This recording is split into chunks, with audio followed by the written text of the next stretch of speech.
Previously on Woody vs. Sachee. Remember when Neo, Matrix 1, when Neo absorbed the fucking at the end. Yeah, when he absorbed the agent and he could just see everything differently. Yeah. I feel like that's where everything is at, from the from the sponsors, to the deals, to the energy, everything. Everyone's making good music. Everyone, wants to progress, and I just wanted to just have a little 5 minute. Man, I can't wait to hear telephone calls tonight. Shit.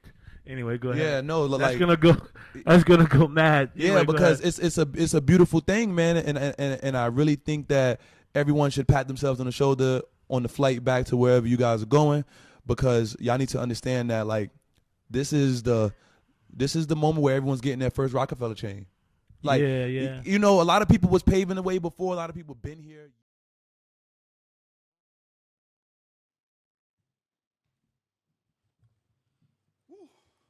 Hopefully this is the easiest thing you do today.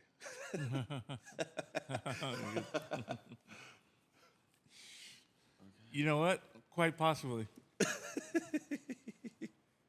It's a good one. All right. It's a pleasure to be here. Yeah, no, thank you so much for pulling up. This is another episode of Woody vs. Sachee. We're here greeted by a legend. Introduce yourself to the people. Tremaine Emory. That's me. Yeah, literally, right? I'm a fashion designer. Man, he's the streets disciple. Yeah, man.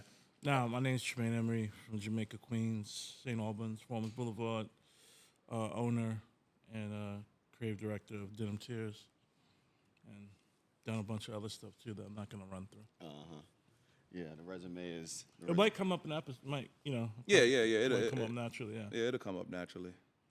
What's so cool is that we're literally, December would have made it a perfect 8 years, but 8 years since the last time all three of us have spoken on Wax. Wow, 8 years. Yeah. So this is like a huge time jump in a good way. Yeah, 2016. That's crazy. Different worlds. I was still living in London. Yeah. Yeah. Down in Art Basel. Wow. Yeah. Wow. That's a trip, man. That's like... You know what's crazy about that? You saying that is like... And that's why you can never allow yourself to get jaded, is for some people, that might have been one of the highlights of their lives. Like, that era of Art Basel, University, but not just what we're doing. There was lots of people doing. It was a lot going on. Shout out Stefan. It's very exactly. Yeah. It's very different now, and it was a special moment, man. Special confluence of people, man, and things happening, and it's just like I feel like in some people's lives that'd be like that, like. Al Bundy story, back when, so it's just dope that's just like another notch in all of our consciousness, of like things we've our stories that we've done, and that the story didn't stop, Yeah. For me, the way I see it, for me, I don't want to speak for you, Chris, is for me that feels like the Magic Bird era, right? That's like when everything we started doing started to become Showtime. And I'm just new and just happy to be there kind of vibe, and we're all there. Everyone's there, but it's still like, it still feels like approachable. And it still felt like if you knew, you knew. But it wasn't a bad if you know, you know. People say that phrase, and I think they like that because that's a cute way of like saying I'm gatekeeping. Nah, it was like, you could like mess around and have a crazy night and didn't know how it happened. It wasn't set up that way, Exactly. Yeah. It was the good things that you got into, whether it was like what we did, the talk we did, or just like going to a dope, amazing party, hearing an amazing DJ set, or whatever it may be, having a great meal, like you wasn't expecting it, and then you get invited to a dinner. All those things. It wasn't. You didn't have to conspire to do it. All you had to do was just be around people that you that you fucked with, and things would happen if you were adding to the pot. Yeah. You know? Yeah. You would get things out of the pot. Yeah, you just gotta, To speak for you, you know what I mean? Like, I hadn't met you in person yet. Yeah. But I knew of you through him when you were like, hey, would you be down to do this? We didn't even call it podcast back then. Interview. You know what I mean? Cats didn't call it podcast back then. This interview, and I was like, yeah, we're already doing a bunch of them. And the whole point was to give people a voice to talk about what they're doing or speak to us or whatever. And you were someone who was adding.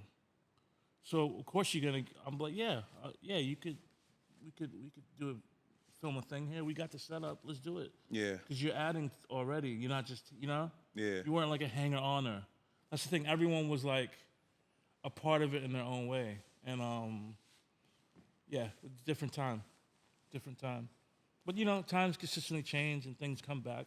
But that was definitely a special time, that era of bouncing around, doing stuff, doing parties, doing pop-ups, doing events. Special time. And that's when the crew was still not still together because we all love each other and well, that's when everyone was on the same roster. It's like me and A-Side was rolling thick as thieves. Me, A-Side, Brock. You know what I mean? V. You know what I mean? Like, yeah. Even though none of us, me and A-Side lived in London. Brock lived in L.A. V lived in Chicago. But we all seen each other every other week, every month. Yeah. Yeah. You know what's really funny? Because, and again, I'm not a retroactive kind of person. We'll speak forward a lot in this, but what's funny is like a lot of people don't know when the line in the sand was drawn by Poseidon, aka V. And I always laugh because I said V was our Oprah, where like he would kind of online show you his favorite things. Oprah had a book called My Favorite Things, right? And that's kind of how like Dr. Phil became Dr. Phil and this chef became that chef. And I'll never forget it, right? I'll never forget it. Virgil was like, when I'm not DJing, the only parties I like to go to is a no Vacancy Inn party. And not that y'all needed that detonation, but when that detonation happened, and then y'all started like doing y'all American run, started going to Public Hotel and tearing it up and, doing Fashion Week and tearing it up. And, because y'all was already killing overseas. And when you landed and crash landed and tore it up here, it was like, that's when I felt the amalgamation of everything kind of finally coming together. Because one thing we were all missing, believe it or not, is what's that day off look like when everyone's not being a super rapper under the guise of P and Ye? What does the regular days look like, of the regular days of being cool? Yeah. And that's what y'all gave the real window to. What's the everyday of being cool? And that's what the original like Art Dad kind of thing, Yeah, that was that was the time, man. Yeah, well, it's like, man, it's again, it's like, not to get super retro about it, but again, special time. And it was literally, we were trying to, A-Side DJ'd, I MC'd, which was, it wasn't revolutionary. I learned how to do that by watching Benji B and Jude, Deviation, because Jude MCs the Deviations. Yep. Jude DJs too. Yeah, shout out Jude one time. He doesn't DJ. He just holds down the mic, holds down the crowd, toasts the crowd, what it's called. And, I watched for years Jude and Benji do their 1-2. And then just naturally I started doing it, And, thankfully A-Side let me rock, you know what I mean? And, that was the whole thing, was just like playing the records that no one else played, or making the party a situation that no one else was doing. And that situation was only based on having the best possible sound, booking the best possible DJs, and curating the best possible crowd, which is a eclectic mix of people. And what we call social construction. That part of the party, all of it was social construction. The sound, the venue, and people that came to the parties.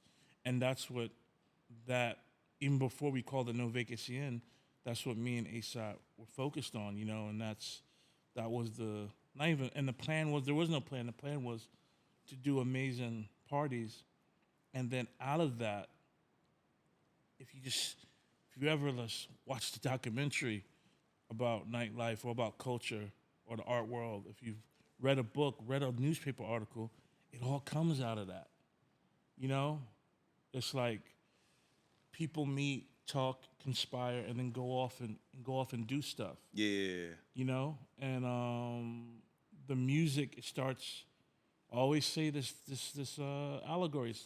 The music, the night, the party. The music is the petri dish for culture. Getting together to hear the music, to see what it feels like. Because okay, cool. Back in the day, whatever it was Flex or whoever, or Benji B on BBC or whoever, or Tim, whoever got the records and they play it. But now we got to hear that record out. That's hearing the other. Like then you really hear the record. Cool. I listen to it on my fucking, you know, my phone or on my sound system. But I gotta see how it makes other people react. Yep. You know, I never forget the time A-Side took me to this club called Plastic People, and it's considered one of the most legendary clubs of all time. Definitely in London and Europe, and the sound system was incredible, and it was put together by this guy named Ade, and it was an incredible sound system.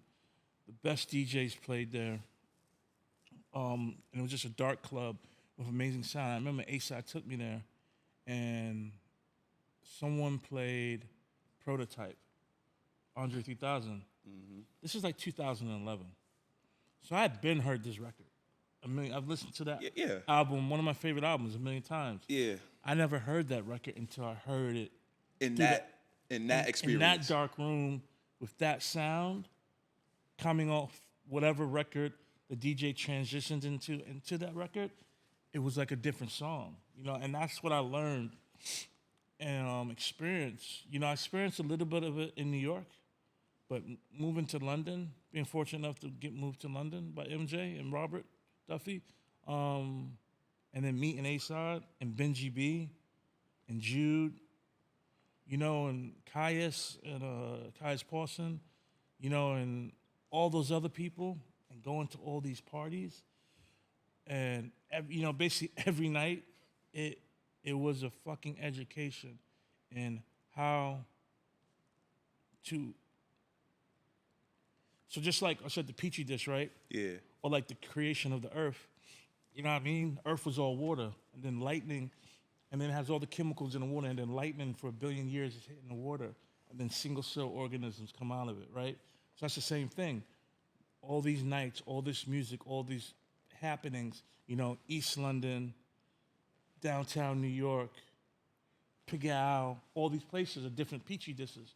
And then the lightning is like the ideas and the music and people dancing and partying and talking, and then shit, Off-White crawls out of there, and Cold War crawls out of there, and Fear of God crawls out of there, and Denim Tears, No Vacancy Inn, Cortez, you can keep going. You can keep going. Well, all of it crawls out of there from the primordial ooze, culture ooze, that we all create together, consciously and mostly unconsciously, you know, and, you know, it's like, it all was so from the gut, man.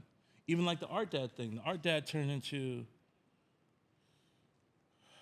a joke between me and A-Side, but it was like more of a, you know, like, oh, he's an Art Dad now. Yeah. You know what I mean? Like, through age and experience, not just age. You know what I mean? And kind of that, I gotta take care of shit. But that mantra, But I'm still not letting go of.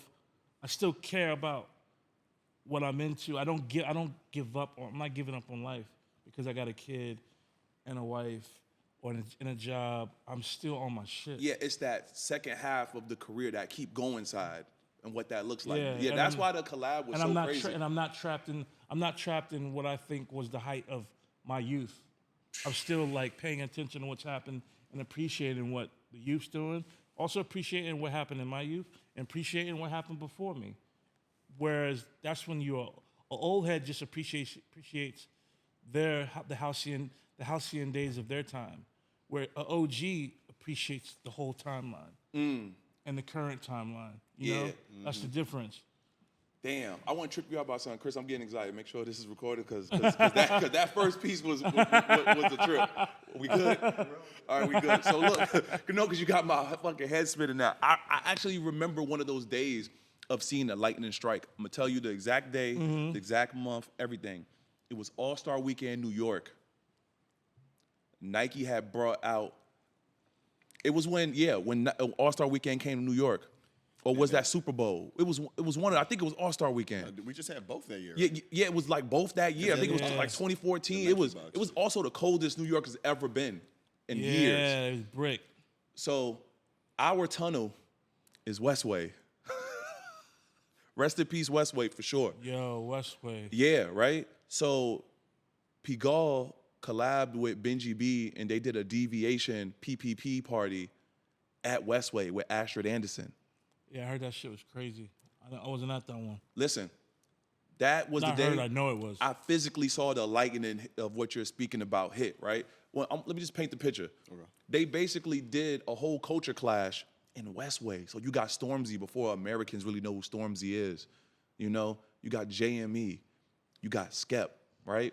Skep is already taking flight because It Ain't Safe is out, right? Yeah. But everyone else, they didn't like.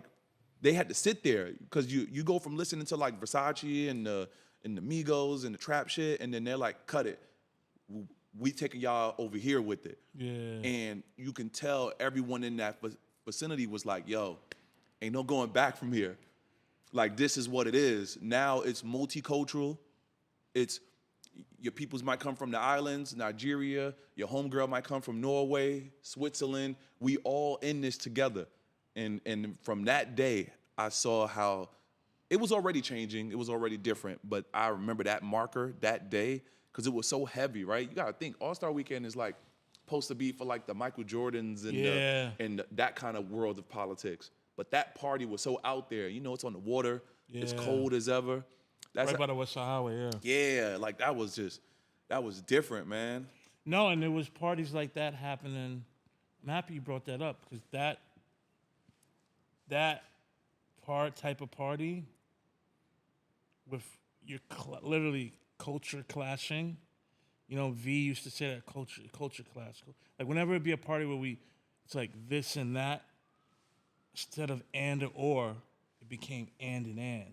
That's the most powerful thing when you don't have the or, where it's like, well, we either listening to Dean Blunt or we listening to Dipset. It's like, no, and, both. You know, like, I'll never forget V-Lone Nike party. A-side transition from Migos Kelly Price. So the transition is these two songs. Either it was Lithium, Nirvana, into Kelly Price Migos, or the other way. But I fucking literally just froze. Because it's like, yo, we in New York, it's the V-Lone Nike party. That's when Barry had this shit fucking like locked up.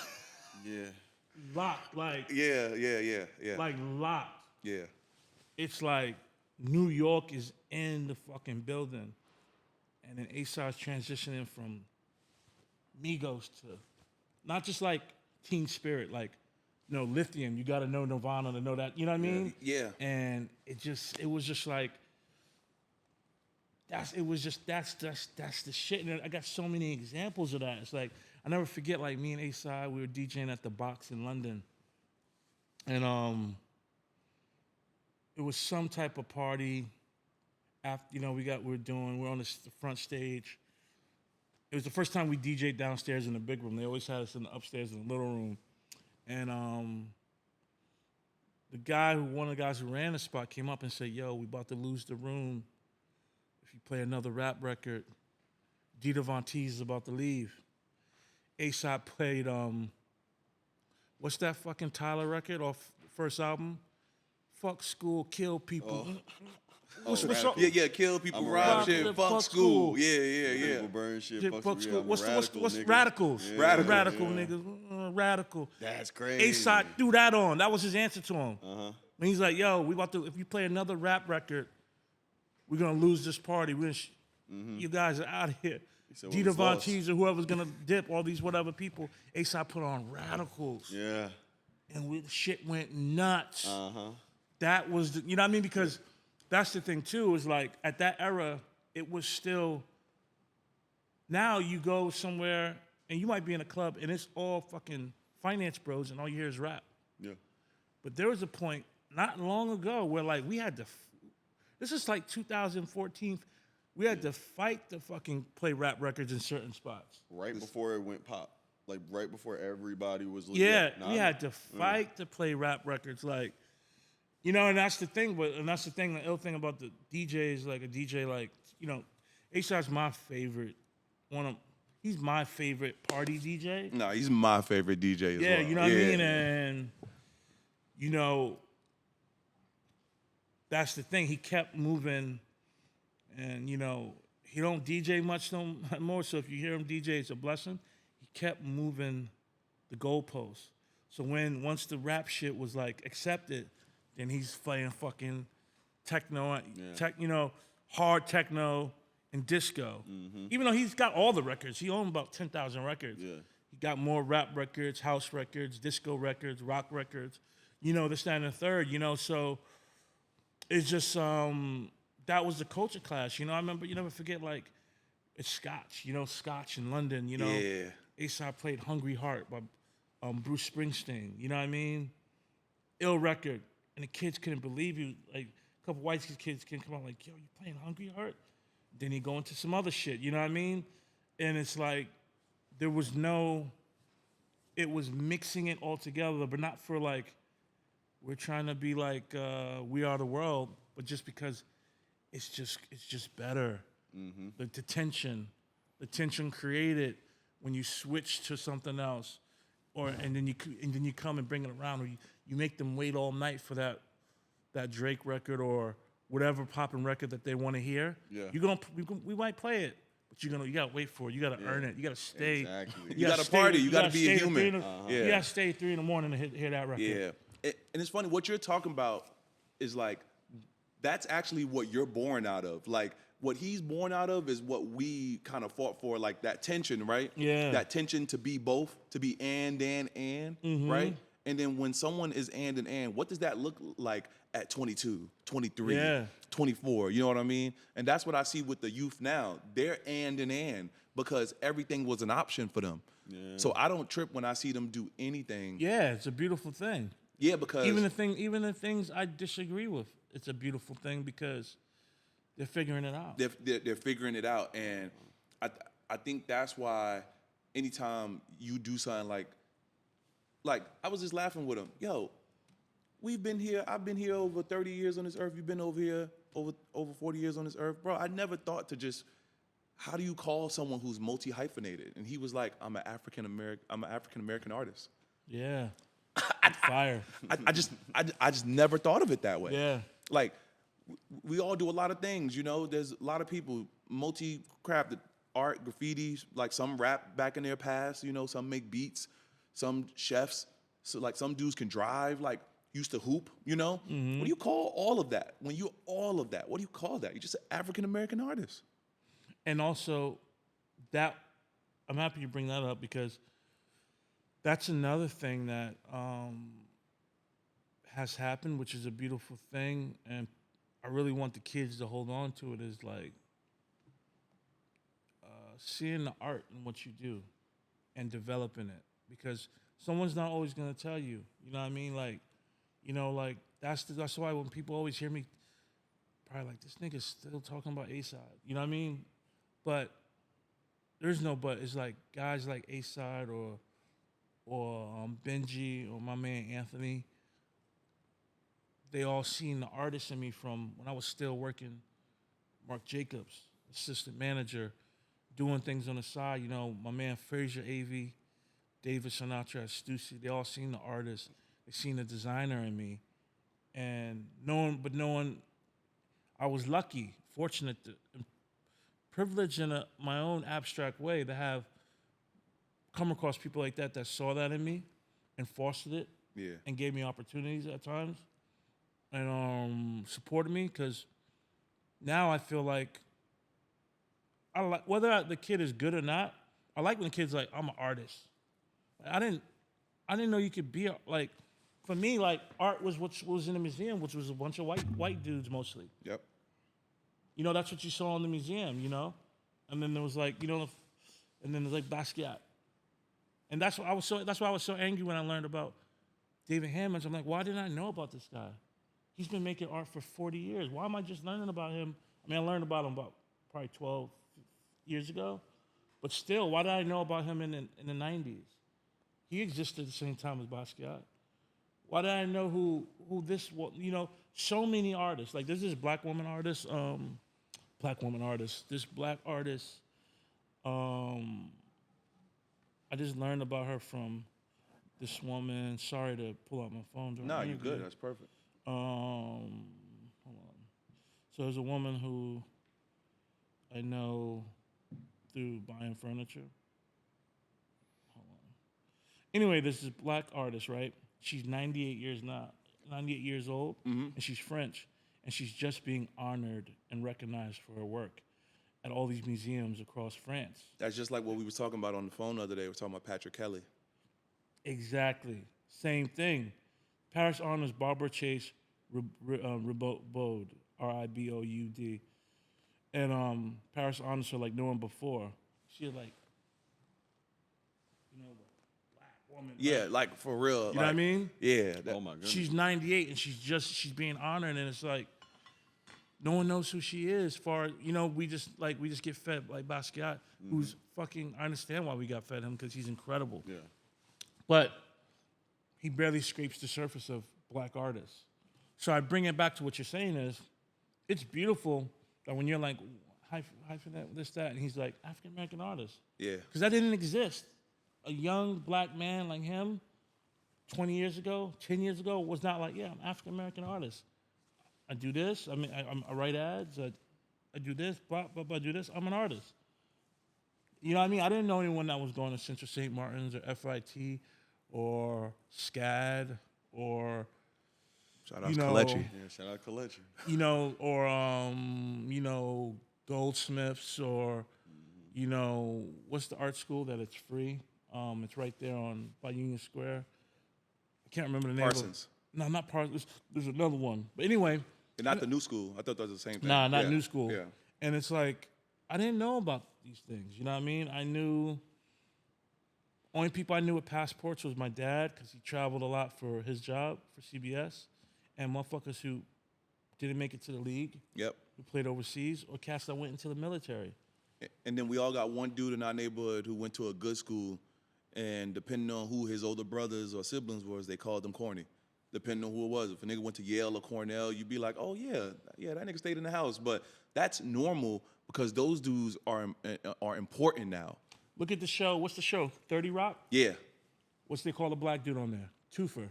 Because he's black and he went to Ivy League school. That's his nickname, right? Yeah. Twofer. Because that's such a rarity, right? And I even remember like when I first started hanging out downtown and meeting white kids. Well, I always knew white kids because I lived in Flushing, Queens from age 0 to 9. Then we moved to Jamaica, Queens, St. Albans when I was 10 years old. Lived there the whole time. So I always lived in New York. I always known white people, but it was the first time I met white people with means. I knew working class white folk. You know what I mean? In Flushing. Italian kids, Irish kids. You know what I mean? I started hanging out downtown when I was like 18, 19, 17, meeting white kids with me, and they'd be like, yeah, I just came back from, traveling abroad. And I was like, huh?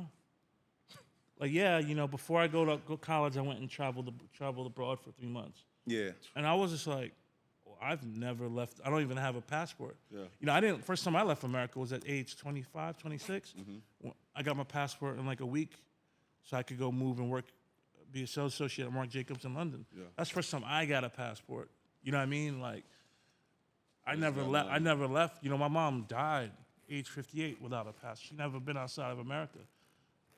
My experience of leaving America was through my dad, through the pictures he brought back from his travels through work. Yeah. That's how I thought you made it overseas. Was like, well, if you get a job that takes you over there.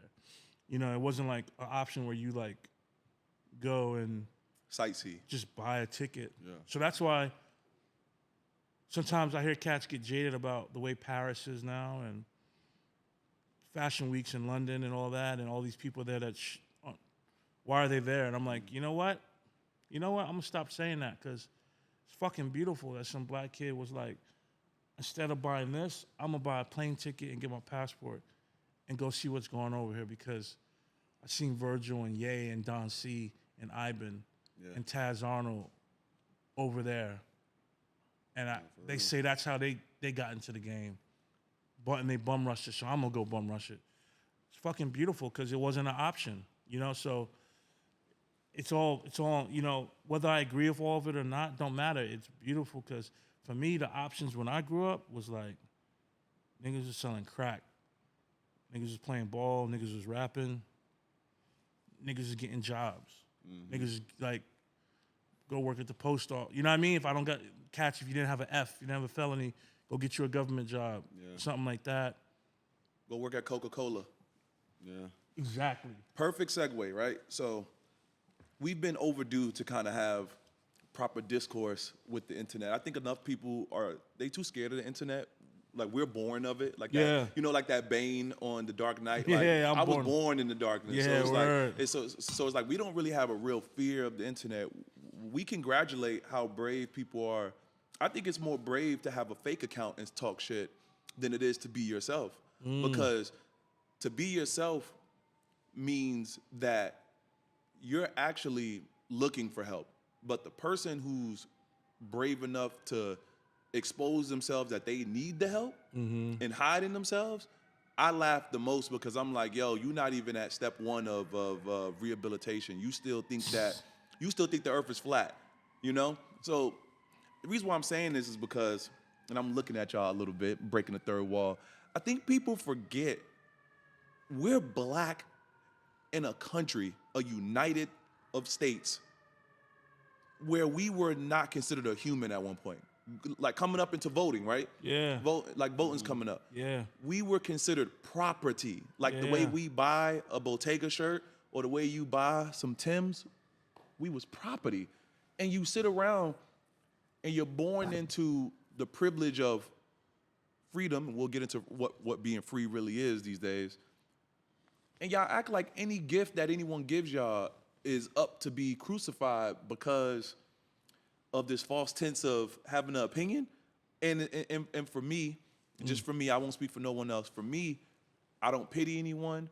I don't shade anyone. But what I will always do is remind you of what you try to put in the back of your head. As black people, what we're conditioned now is just to believe that like we're on even playing ground. Dude, you're on a fucking plank that's floating in an endless river. You're not on the same steady ground as your colleague, as your friend, as your partner, whatever. The people who acknowledge that and reach out to you are the ones you grow with forever. Yeah. But the ones who leave you right there and got you thinking you good and you wasting your time hating on someone else or downing something because you're not educated, you're part of the trick bag. Never have you been a part of the solution. You're a part of the trick bag, you know? Yeah, no, I just wanted to make sure we're clear because what happens is, right, is that everyone wants a piece of the pie. They want to be made in the URL. They want a job at Denim Tears, but they think that because of the way fashion once was, that they don't have a chance. So what does people do when they don't get their way? They act out, right? Yeah. When you don't get the big piece of chicken when your mom cooks, you act out. I ain't want the food anyway. The chicken ain't good anyway. The chicken ain't good anyway, right? And then when they see something they don't like, they harp on it versus enjoying the 80 other things that they've been loving. Yeah. You know? Yeah. Yeah, man. Well,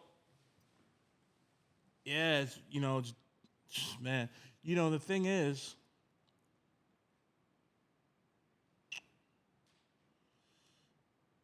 I think, you know, unfortunately, black folk, African American black folk, in my opinion isn't law, we're the most splintered peoples on earth. We're not unified. We don't have solidarity. You know, I think that's a big part of what, Yeah. what bouncing off what you just said, and like, without solidarity, what do you have? Because you don't have to agree with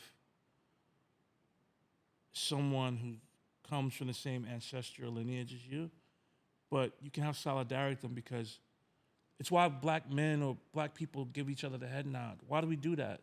Because we're all in this together. We're in this together. You know, and if you with someone that's not black, they're like, why are you? Some people who don't know, they be like, why y'all nodding? It's like, because we in this shit together. But we don't follow it through and through. We don't. Like, I give you an example, and this might be, I'm not even going to preface this, right?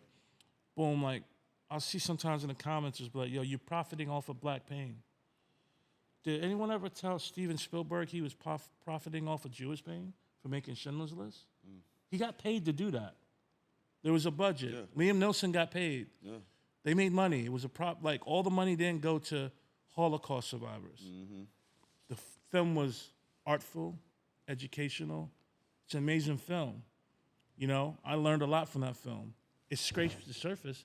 If you really want to know about the Holocaust, you need to open a book. Yeah. You know what I mean? But you can learn from a film. And, film is how people start. In the 1970s, there was a film about the Holocaust that got people really talking about it, and that helped set it off. Mm-hmm.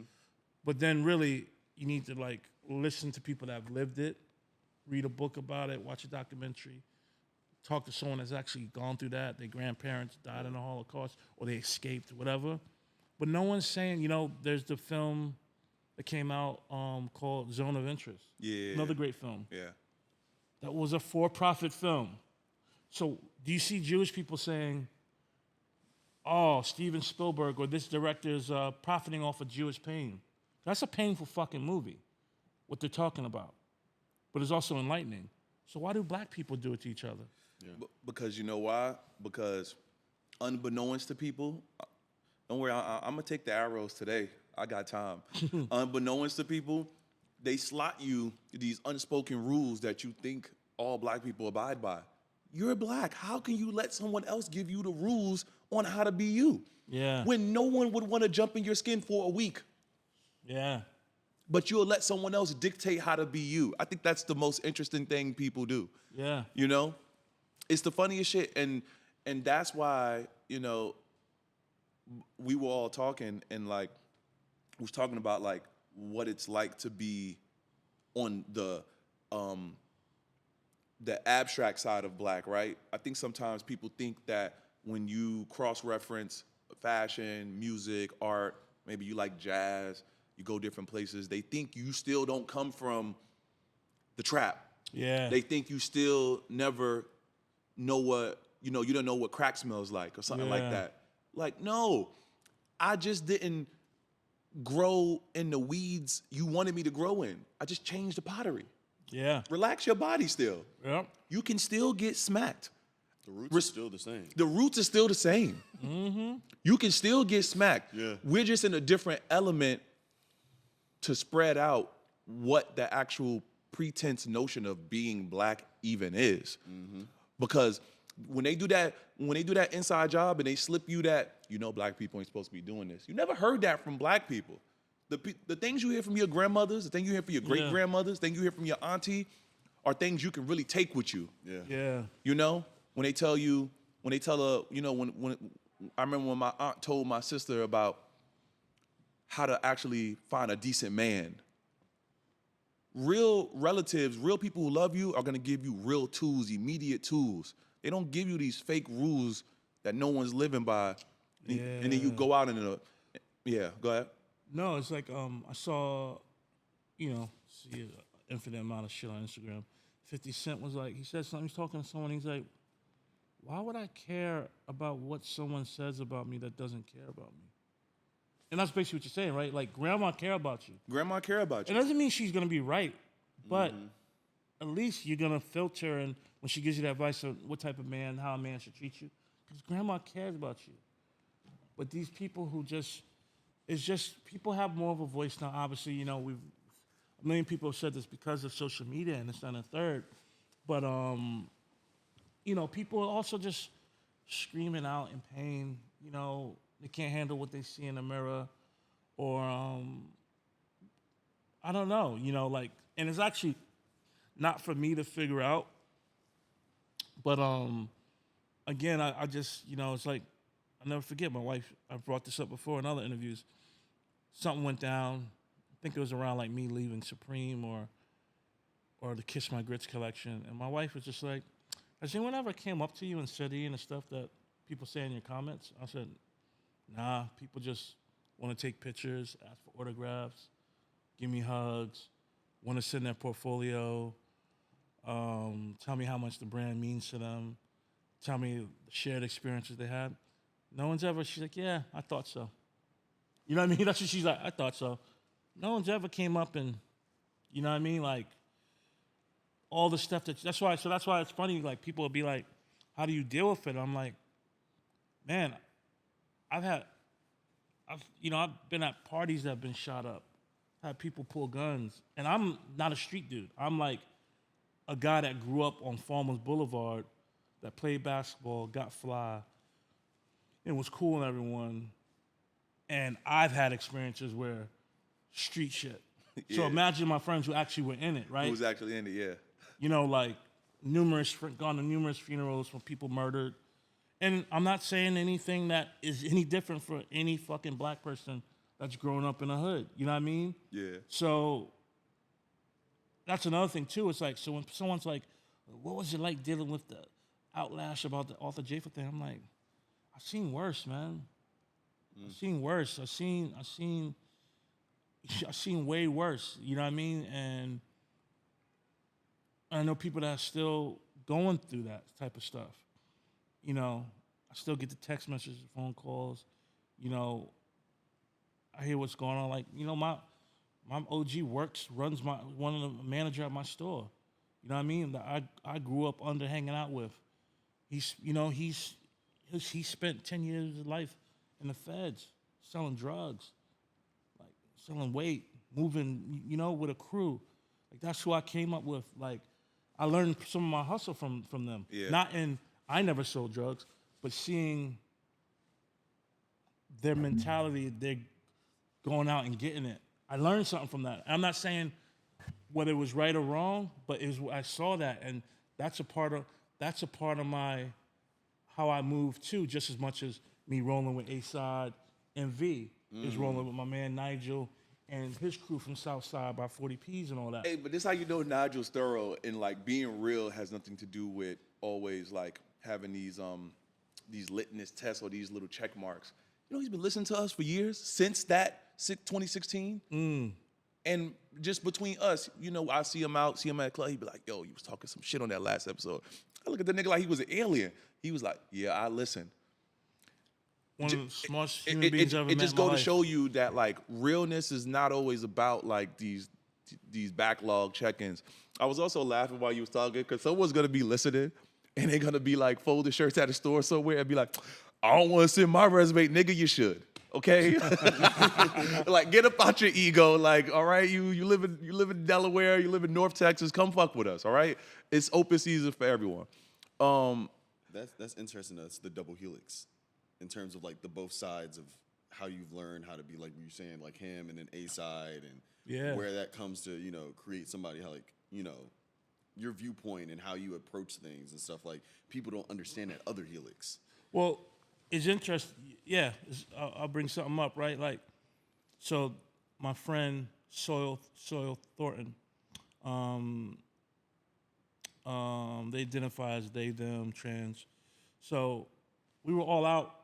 It was my 40th birthday party, and Nigel's there, and Soil was there. We all kicking it. It's maybe the first time Soil and Nigel met, and they was kicking it. And then either Nigel heard me referring to them as them, or maybe Soul explained it to him or corrected him, maybe, or whatever.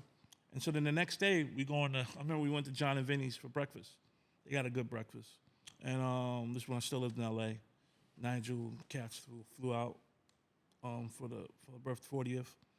And we were walking, and Nigel said, "Yo, tell me about the homie Soil." I was like, "Oh, yeah, you know, they go by they, them. They identify. That's how they identify. And I was breaking it down. He's like, yeah, fuck with that. Like, you are who you say you are, not what the world says you are. I fuck with that. And he said it just like that. And this is my man from Southside Jamaica, Queens. Not to put all his shit out there, but it's like, never, you know, no pops. His mom got, died from a shot in the head when he was 8 months old. Yeah. He grew up with his grandma. You know, he had to figure it out. Got into what he got into. Survived. Ill dude, legend. He's a Queens legend. On some street shit and just as a human being, firstly, his humanity, his intelligence, the type of person he is. And he was able to relate to Soil's situation because he has a F. He spent 10 years of his life in jail. And he's defined, he's like, I'm Nigel. I'm not the 10 years I spent in jail or whatever drugs. I say who I am. Yeah. How I should be. I'm not defined by what the society's saying. Oh, I'm a problem. I'm a criminal. Yeah. I'm a threat. I say who I am, and through his intelligence and humanity, he understood right away Soil's situation, and that's what I'm saying about the black experience is not a monolith, and it's not hood niggas over here and you weirdo gay motherfuckers over there. Facts. It's all together. It's all together. You know what I mean? It's all together. And I think that's sometime of the shit with me. I don't want to go into people's hearts and souls.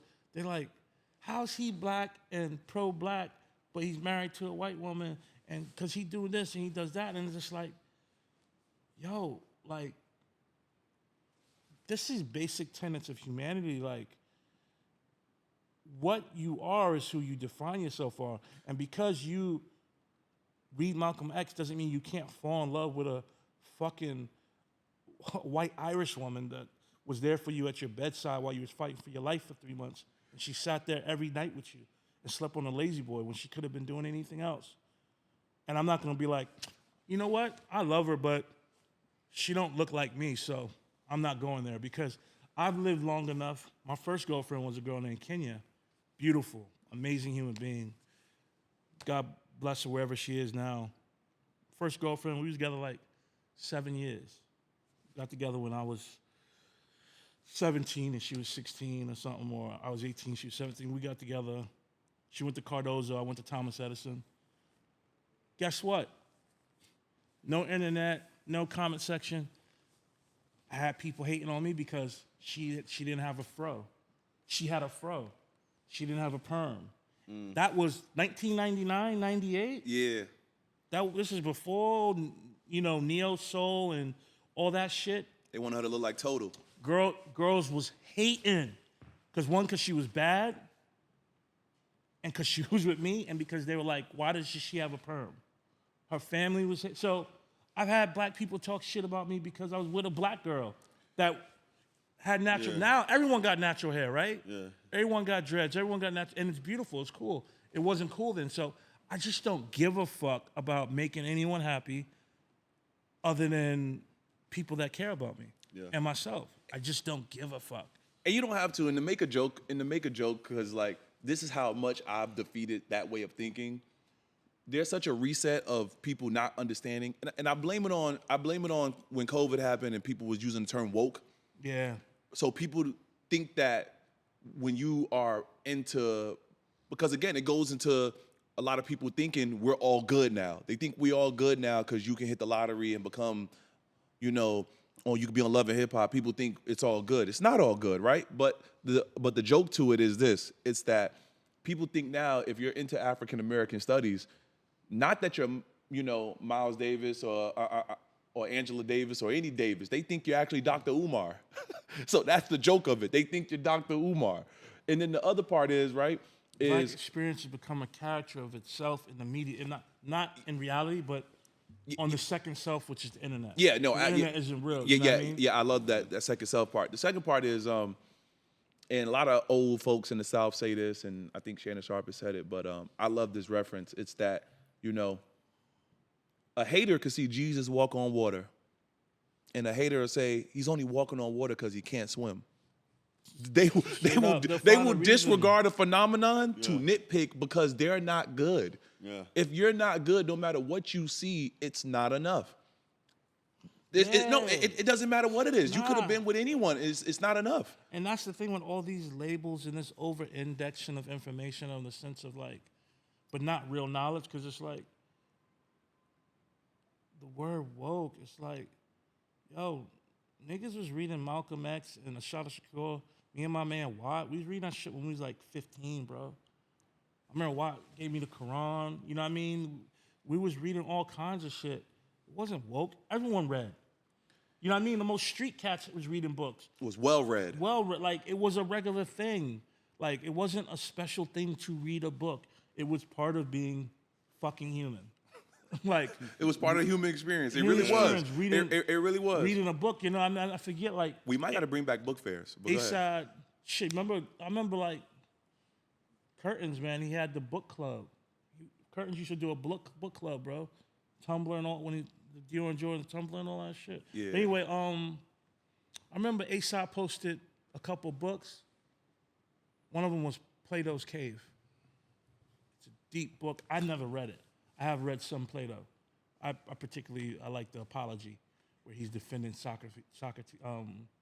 He narrates the trial of Socrates' trial when he's being tried by the state. Yeah.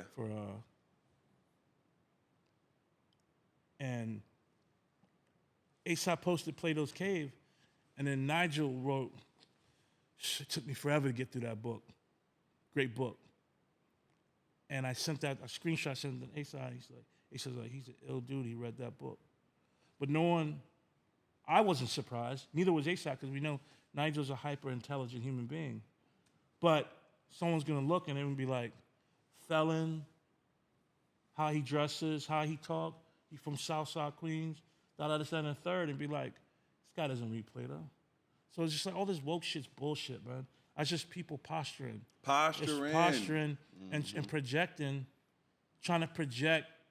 I don't know what they're trying to project, but it's like doing charity. It's like that's another thing. Someone was banging on my Instagram about, you know, I posted a teaser yesterday about me and Cactus's collab coming out next week on Friday, and I posted one of the images of the artwork her and I created. She created and I created, where it's like Africa over the United States and the United States inside of Africa. So Africa inside the United States and the United States inside of Africa.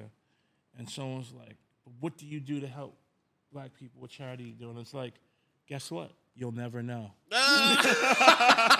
You'll never know. Yeah. Everyone knows I used to do the stuff for Every Mother Counts. I am no longer talking about any charity, anyone I helped put through college, or any of that shit. You guys will never know. Go and just say that I'm a fucking capitalist fucking bastard that every dollar I just spend on myself. Cool. Think that. I'm never telling you niggas. Yo, that's where I'm it's never at. telling you just niggas. gotta let people go all the way on a blank trip. They call it in the South. You gotta let them take a blank trip. Let someone think they know you so much that they get to a space of wrongness that their best friend couldn't save them out of. I'm learning that it's a hard thing to do because I'm a Leo. Like, I always want to like turn every coin. You can't turn every coin. You gotta let them rock that boat. You gotta let them paddle because they paddle the hardest. And they do the job for you. Because when they go so far away from the movement, they isolate themselves. And then when they come back, it's almost like they're like, please don't stone me. Please, like, let me come back in. I promise I will be the best disciple. Yeah. And he knows this because my inside joke for like the last, for sure, calendar year is pillaging through and finding these said people and talking to these people. Y'all know who y'all are. The ones who've came across, salute. The ones who still feel how they feel, I'm gonna just pray for you, you know? But I understand that some of these people, you have to let go on a blank trip. Now, I do wanna segue to this because it wouldn't be fair if we weren't talking about this stuff. And, you know, fashion is sports. And I'm not gonna lie to you, no bias here. If something is whack, it's whack. If something is okay, it's okay. Yeah. unbeknownst to a lot of y'all on the internet, y'all think everyone has $10 million in their account. I've spent a lot of money on Denim Tears, and I love to. And I appreciate it, man. Yeah, and I don't mind it because when something makes you feel good, kinetic energy is how you want to see it fit, right? So whatever it propels you to do, some songs make people want to go to the studio and make songs. For me, some clothes make me want to go and buy it that bad because it just feels that good. So far this year, thus far, you have made some of the best, not streetwear, not high fashion. You've just made some of the best art on clothes that I've seen in a long time. Like, you really cashed in. I think the Arthur Jaffa work, the reason why the AJ work for me, and Chris, I'll let you speak for yourself, is top 3, is because the hook in it is like, yo, the red thread, everyone said, why would you want to go and be at Supreme and work with Arthur Jaffa? You know, they don't have the context we know. Yeah. They don't have the context we know. So they're like, why would you try to bring AJ there?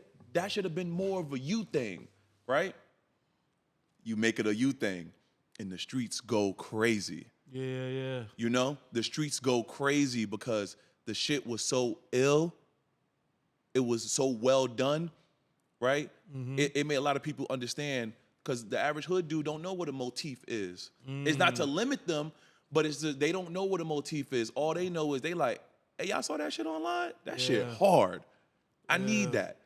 Then you always have very diplomatic colors, unisex interests, and then where you fuck them up the most at is you're very diplomatic with your wealth. What I mean by that is you don't act like you're looking at everything from an opera corner.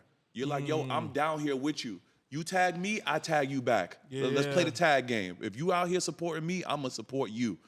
And I saw it everywhere. I saw it in Tennessee. I saw it in Kansas City. Crazy. Saw it in Texas. Saw it in LA. Think of that. Someone in Texas wearing a all-over print hoodie that says "Systemic Racism Controls America. Think about that. We was twinning them. Yeah. Y'all was repping, and yeah. it was a perfect storm, man. You know, honestly, I'm grateful. Mostly, I'm grateful to AJ for working with me after all that, keeping us.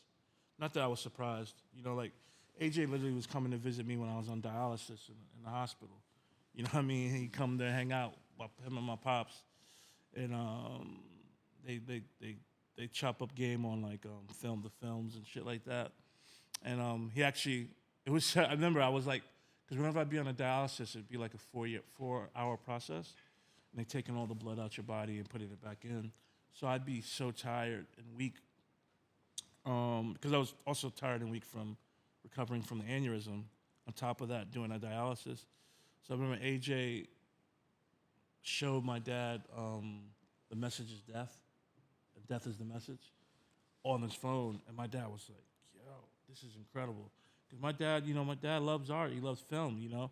He was a TV news cameraman for 38 years for CBS. So it was just dope to hear them wax poetic about shit. And so AJ's just like, AJ's just my man. And like, you know, that's part of the reason why I couldn't let that shit slide with Supreme. Just me, you know, I got my own moral compass and validation index. I gotta helps me sleep at night. And one of them is not like fucking over friends. Yeah, you just can't fuck over friends, man. You know what I mean? So, and also someone that means so much to the art world and black folk, and just people, because he's an amazing dude. Yeah. Just people, most importantly. So anyway, you know, I'm just super grateful to AJ for working with me and my team at Denim Tears on it, and I'm super grateful to all the people that were. The shit got legs. Like Stevie Wonder and his son Callum. You know Stevie's son. Yeah, he walked them out. Walked him out to his show with the hoodie on. The hoodie's on a jumbotron.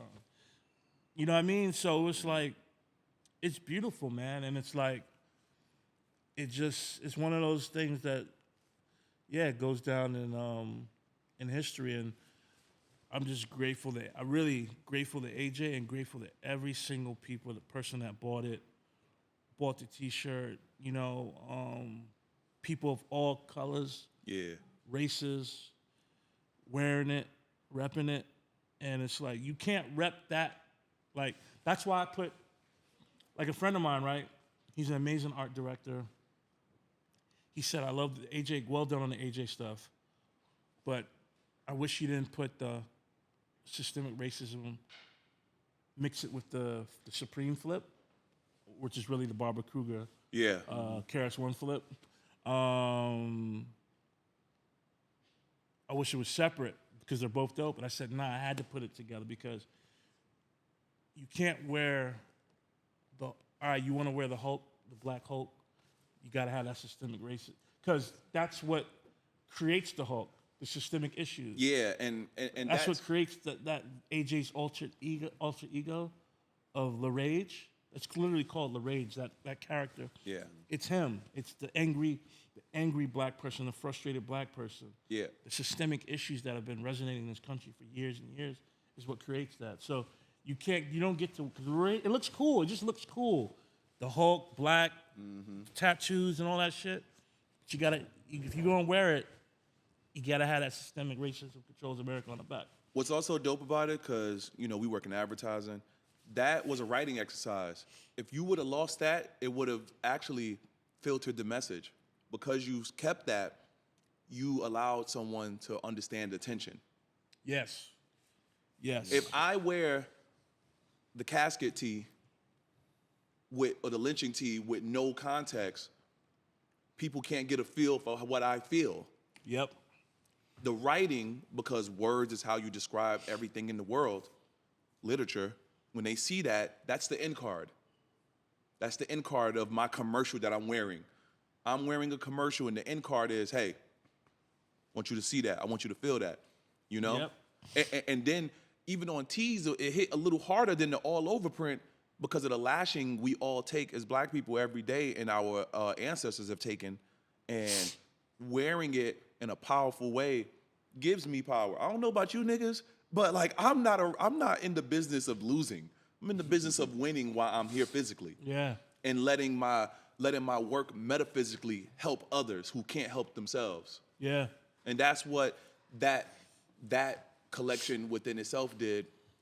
The core stuff is getting kids back into polo. Not enough people not waking that up. So wow. So Ralph will forever be Ralph. We all on here we love Ralph. So Ralph loves us. So shout outs to Ralph and shout out to James. Shout out to James Jeter. Yeah. Congratulations to James. Ain't no I wish, but I wish that it would have been people made a bigger deal when he became creative director. It got announced that he's creative director of a Blue Label. Yeah, a Blue Label is really where it's at, yeah. And first black creative director.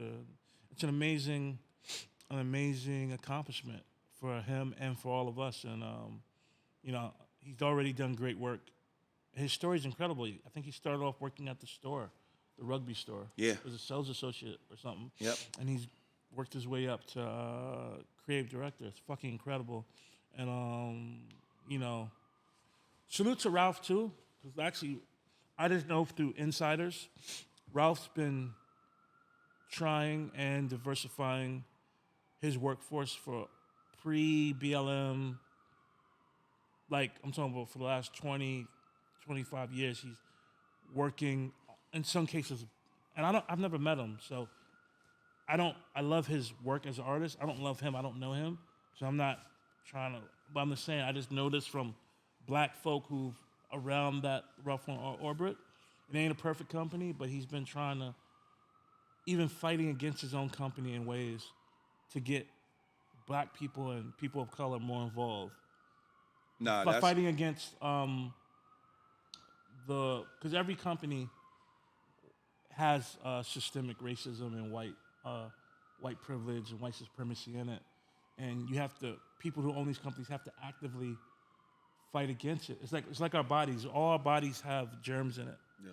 And your white blood cells have to constantly fight against these foreign agents that are coming in trying to give you a virus, give you the flu. And it's the same thing with an organization, including Denim Tears. I don't have to so much fight against, I do have to fight against, let's say, white supremacy or white privilege at times, but really I have to fight against I'm a hetero male. Yep. So I have to fight against making it a boys' club, or not including queer people, or not including women of all colors. You know what I mean? So like I have to be cognizant that's not to make it. That's my easily bias to go to is just hire a guy that looks and comes from my thing, and cool. I can hire Tremaine, but I also I need some soils. I need this. You need some Tatums. Yeah, exactly. I think that's your underrated feature. I want to make sure Ashley. I want to make sure Monique. we put that on wax for sure. I think one of the most underrated things as us being friends that because when you do the right thing, you're doing it against people who see it for the right reasons. You don't necessarily have to reward it. You're just like salute. And I think since I've known you, you've always made space for women holistically, partly because we love women. So when it starts with having an affinity for women in that way, you make room, right? And you've made room for everyone, no matter how you identify. But I think sometimes this vibe of culture and art sometimes feels very male-facing, and then it creates a male gaze that's not something that we perpetuate in. And what you've done, male gaze, and what you've done is really, and it's, again, not to put the business out there, but if you wanted to have any business inquiries, you're not even talking to him. You're probably talking to Tatum. And she has a hook and an understanding. And she's the brand director. Yeah, and understands everything of what the brand is and what he's trying to do. And that is not something you see every day right now. You don't see that. Yeah, and that's the thing, too. It's like, again, I'll just never do the group photo to show you. So it's like, that's the thing about me. So when people start saying I hate black women or like I don't love black women because my wife's not black, then I'm like, oh, I'm never going to show all the black women I got working for me. Yeah, go take the boat again. I'm going to pay them, though. I'm going to pay them really well. Mm-hmm. And they're going to get, they get their clothing allowance, and they get paid well, and they get raises, and they get treated well, and they get seen. I have them they sit and tell, they tell my white wife, yo, when I was at this other company, I won't say the company's name, I wasn't seen there. Tremaine sees me. He listens to me. All that, because you brought it up, I'll talk about it. I'm just like, cool, I hate black women. I don't, this, that, and the third, because wife is what. Cool. Then I'm not even talking. That's just how I'm on it. Yeah. I think I kind of get that from my mom. Like, my mom would do stuff and just, you wouldn't even know she did it. You know what I mean? Like, she was just all about doing stuff. Yeah. Not about talking about it. So, all the things that I may or may have not done, I'm not doing it no more because I'm feeding into the mob. I'm trying to quell the mob, and you can't quell the mob. You gotta let them tire themselves out. Yeah, because the mob just want to see if you float. Like the Salem Witch Trials. Yeah. You know what I mean? Like the movie with like yeah. Daniel Day-Lewis and Winona Ryder. It'd be more fun for them to see you squirm than to actually get a result. Look, the Salem Witch Trials. You watch the movie Salem. Got Daniel Day-Lewis, Winona Ryder, other amazing actors. The way they ran it, the mob mentality, if you admitted that you were a witch, they let you live. If you denied it, you got hung. I'm going to spoil the movie. So Daniel Day-Lewis has a chance to... They realize that it was all bullshit, but they have to keep face. So they're like, well, what are we going to do? And he's like, all right, Daniel Day-Lewis's character, they're like, hey, if you sign this paper and we're going to put it on the church that you did witchcraft, you can live and you can go back home with your wife. He signs it. And then he sees the people that won't sign it and admit that they're witches, and they're on a cart and they're going to get taken to get hung. And he's just like, nah, rip the shit. And they hung his ass. And his wife, they said something to his wife, like, talk to him, get him to make the right decision. And his wife was just like, head up in the sky, like he just did. Mm. You know what I mean? Yeah. So I'm not comparing myself to those people. I'm just saying I'm not going to, by me posting a picture of so-and-so and writing in the caption, and I donated this much money, or I put this person through school. That's me saying, yeah, I'm a witch. And you know what I mean? I'm admitting, and look, I'm making it right. And I'm going to say, I'd rather just do what I've been doing my whole life. Yep. And never fucking tell y'all. And y'all can continue and hang me every day on the internet. And again, I'm going to own it. I'm going to say it, and I'm going to talk to the camera when I say this. Y'all the same people who try to hang our man V with the keep it 250s and all that shit. And that's why I'm happy you brought that up. That's why I'm so stubborn on it, because I literally seen people write "Rest in Peace" Virgil posts that were trying to destroy him online 6 months earlier.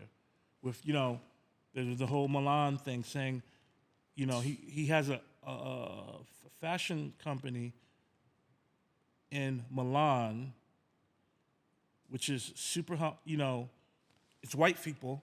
And they're like, well, why is there only white people working there? It's like, do you know what it would cost to get visas for even 20 and bring 20 black people to bring them to Milan? How, you know what I mean? Like, it's just not possible. People don't understand those intricacies to nuance. The nuance of life is a whole conversation within itself. That's literally a whole that's a whole dissertation for like a college class. The reality is, y'all deserve less because I saw y'all. We kept the receipts. We saw all of people them try to destroy V. So I seen people, celebrities. I'm talking about celebrities. Black celebrities.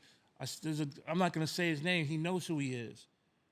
Post a picture of V, his wife, and two of V's like brother-in-law, and be like, "Of course, this is the guy that donated $50. Look at his family." This is a celebrity that people all love. He's a huge rapper. He posted that on his gram. I got I remember everything. I remember all the shit. All the fashion people that are trying to clip V, all this stuff. But then, that's the funny part though. It's just like, what Jay-Z said on, there's this song on the Jay Electronica album. He says, when I die, don't put no picture of me. Don't take no picture of me up in the club. Posing pictures like we was more than what we was. If you can't go to the crib and give my mama a hug. Yeah. So that's my thing. It's like, that's another reason on V birthday, I don't post shit. I go hang out with his parents. And I don't post that shit either. I know I just said it on here, whatever. Yeah. But I'm just saying, that's me. I'm not posting shit. I check on his mama. I send flowers to his family. I check in as much within reason that I could check in. I wish I could check in more. I check in on his sister, his cousin, his pops. You know what I mean? So these are the same people that are attacking me and attacking other people, the mob, and they'll attack someone else when they get tired and they get bored. So, like I said, I seen people try to just destroy V, and then I never forget, Nas is ill. One of the times they tried to destroy V, whilst he was fighting for his life. Then a couple weeks later, he dropped the fours, the off-white fours, and then Nas posted a picture of that meme of all the monkeys going to. It was so genius because one, the bread looks the same color as the sneakers, and all the monkeys going to grab the bread, and he said he just wrote, Nas wrote, he tagged V, I think. And he said, look, just like that. The shit is so my man Anthony. That shit was church. I remember vividly. Church. My man Anthony always says this. The same person that goes out their way to call you to gossip or post something positive is the same person. That energy could turn just like that to post something negative. Instantly. Because all the people that have supported me through, first of all, the real support is people who supported me and checked in on me, like when I was going through serious health problems, fighting for my life. Even like, I still learn amazing things. Like Shaniqua told me you were giving her updates every Monday.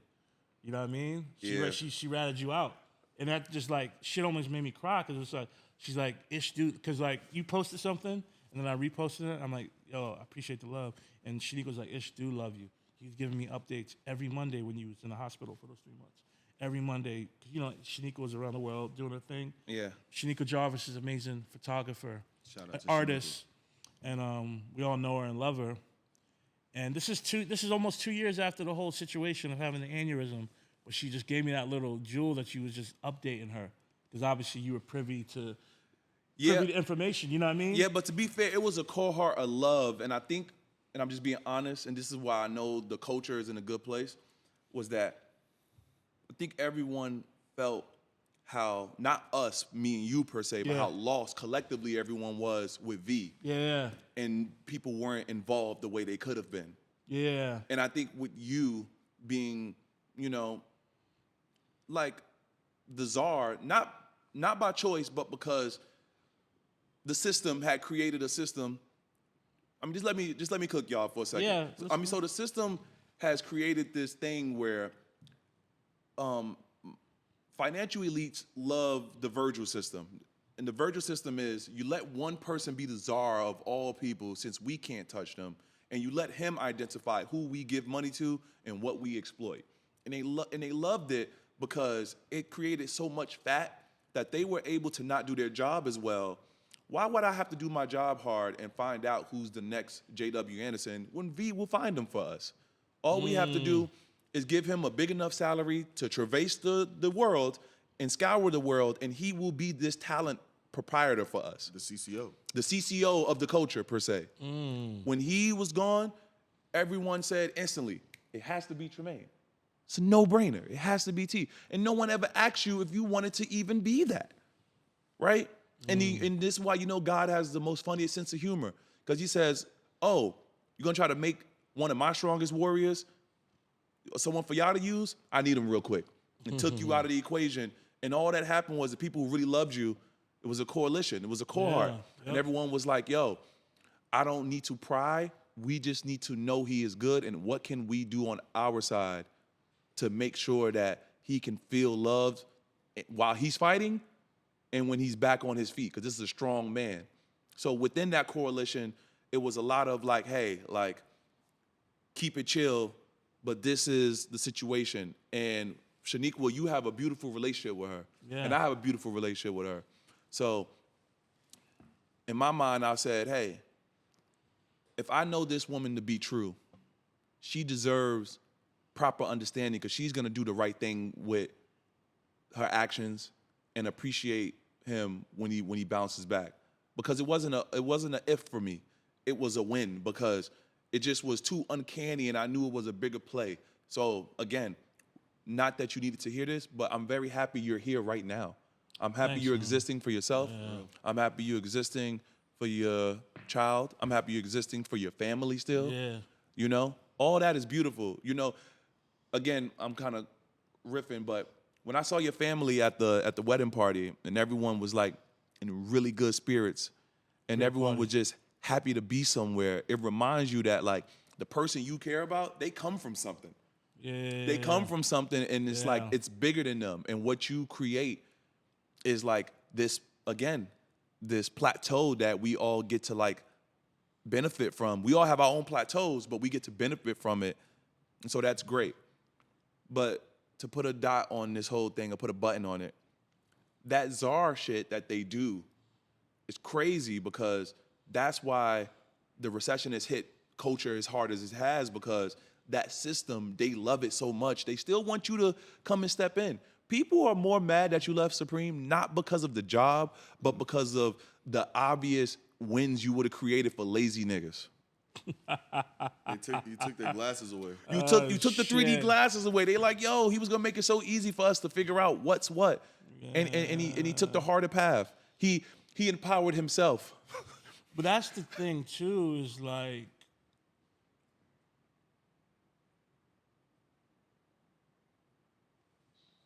again, I'm gonna go back to A-Side. He's such an ill fucking dude. A-Side was like, you shouldn't take that job. He said, I understand why you are. You already creative director of Denim Tears. He's like, you not like, why are you gonna go up in that office to hook they shit up? Yeah, of course they hollering at you. You got the juice now. Why would you go up in there? And you know what I mean? And I had to get up in there to really understand what A-Side and it was only A-Side, V, and like a couple other really those two that like understand why they were like, nah, bro, that shit is dead. You know what I mean? Like not dead. Like Supreme still makes great stuff. But that's not what we're doing. Yeah, exactly. We don't gotta go to their house. Exactly. And it's like even I remember, and I'm not trying to flex, but it's a fucking reality. A kid was said, not kid, a young man was like, my man Walter, he was like, yo, man, people don't understand like how ill that is that you quit Supreme, like you turned down all that money. And I was like, there are days where there's times where I make what they're paying me in a day. In a day. One drop. Like one it's just like But that's reality, it's perspective. I didn't go there for bread and Spotify diaries. you know what I mean? Like you know what I mean? Like, I need my Shopify hat.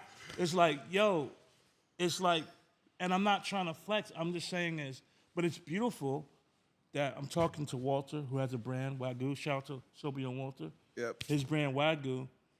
That he can maybe be like, oh, the highest thing isn't going to be a creative director of some brand. It's growing the equity of my brand that I own or co-own, that I own, you know? Exactly. And I just made the joke. I messed it up because Spotify and Shopify sound alike. But the whole point is, right, is that they love you after the fact, always. The instant love, the instant oatmeal of loving you after the fact. Imagine if they had loved you in 2017 when they could have loved you and said, hey, we want to uproot you and bring you in. Then it would have been... That's what V said, because people, you know, even I did a talk.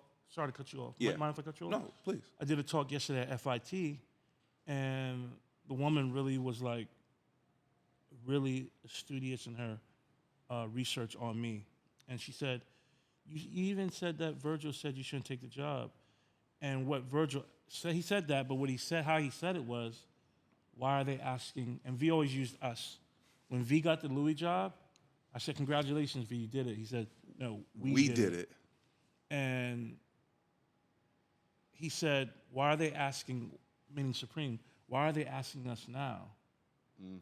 It's like the girl who's, oh, fucking with you now. It's like, why you want me now? Of course you want me now, actually. Yeah. Y'all know me for years. And I've been shooting from half court. I've been pulling from half court. I've been putting my arm in the basket. You know what I mean? We doing that on a layup line. Yeah. We've been pulling up from half court. So you're asking now because the wave is so fucking big because of Denim Tears, no vacancy, this, that, blah, blah, blah, blah. You know, Met Museum, permanent collection, 3 pieces, yada, yada, yada. So it's like, that's what V was saying to me that I couldn't hear. Well, I couldn't hear it because he died soon after. And I felt a responsibility. I got tricked into the czar. Yep. Yep. Responsibility that, oh, kids need to see someone like me in that position. No, they don't. And I'm not knocking anyone that goes there and does that. Or any of these houses, American or, like I said, I was just shouting out James Jeter. You know what I mean? I'm not knocking being creative director of a brand you don't own. What I'm saying is that ain't the highest level. The highest level is what Jerry Lorenzo's doing. Yeah.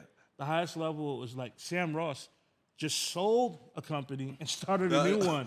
So he does upped it, and now he got a new company that he could build and sell again if he so choose. Yeah. You know what I mean? Clint. Killing it. Clint, that's the level. Yeah. Cortez, that's the highest level. When you own your shit and it's popping and you're making money and you're hiring people who are from your tribe, that's what we got to start seeing. And that's the thing is, like, I wish cats would have loved. It's gonna sound. I'm not profession. I think maybe we should have loved V at Off-White more than V at Louis. Because he owned, you know what I mean? Yeah. You know what I mean? I get it. Louis' thing was important. I was there at the, I was there at the show. But I'm not knocking it. It's much more impressive. You know, he's doing them a favor. Yeah. Pharrell's doing that. Pharrell been a fucking giant. Yeah, Pharrell's the shit Pharrell's done the last 30 plus years. Ridiculous. What he's given to he's doing. And I'm not knocking Louis. Like I fuck with Louis. He's doing them a it's mutual. Let's say that it's mutuality. It isn't him being blessed to be able to get this job. It's like no, we at eye level. Yeah, we at eye level because it's P's that fucking guy. Yeah. P's been that guy since I was a fucking P been that guy since I was in high school. You can't put a number on that. Yeah. Yeah, I want to remind everyone who's listening of this. So I'm not even saying that Off-White's more. I'm saying it's just as great. Yeah, it's just as great. Perfect segue though. V had foresight to know that the average person doesn't understand that. It's like when Muhammad Ali said, "I have to wear this jewelry when I go to the hood and see these kids because they've never seen it before." So V knew what was possible because he worked with someone who literally did the impossible every day. Yeah. But he knew that he still had to go do the thing that's rudimentary to his career. That's actually was a lateral move when you look at it financially, but he had to do it because to everyone else, it was. You're 100% right. I remember we were in Berlin. It's Flacco, Chase, Flacco's manager, and OG. Yeah, shout out Chase Infinite, one of my original OGs. We took over Soul House, working on music, working on Yeezy, working on albums and shit. Flacco's there. It was a whole litany of whatever, it doesn't matter. But Flacco, and in the room at this moment, it was Flacco, Chase, Arthur Jaffa, Ye, me. A-Side was there too, and V. You know what I mean? Hit V like, yo, pull up. So V was somewhere else, and he flew into Berlin. And this is when he was interviewing for Louis, of course, and then was 2 other brands, big brands. And we were all going through the pros and cons. Yep. This one's gonna pay the most. Da da da da da. Ye stood up, and that's why, you know what I mean? Me and Ye done got into it, but it is what it is. It is. Yeah, you know what I mean? Those moments are still those moments. They're isolated, but go ahead. They don't disappear because someone's done some bullshit. Exactly, but go ahead. You know what I mean? And Ye stood up. Nah, you gotta go to Louis because the kid that watched me and us fly around the world doing this shit, from the Paris picture, all that, they need to see you go to Louis. It's big.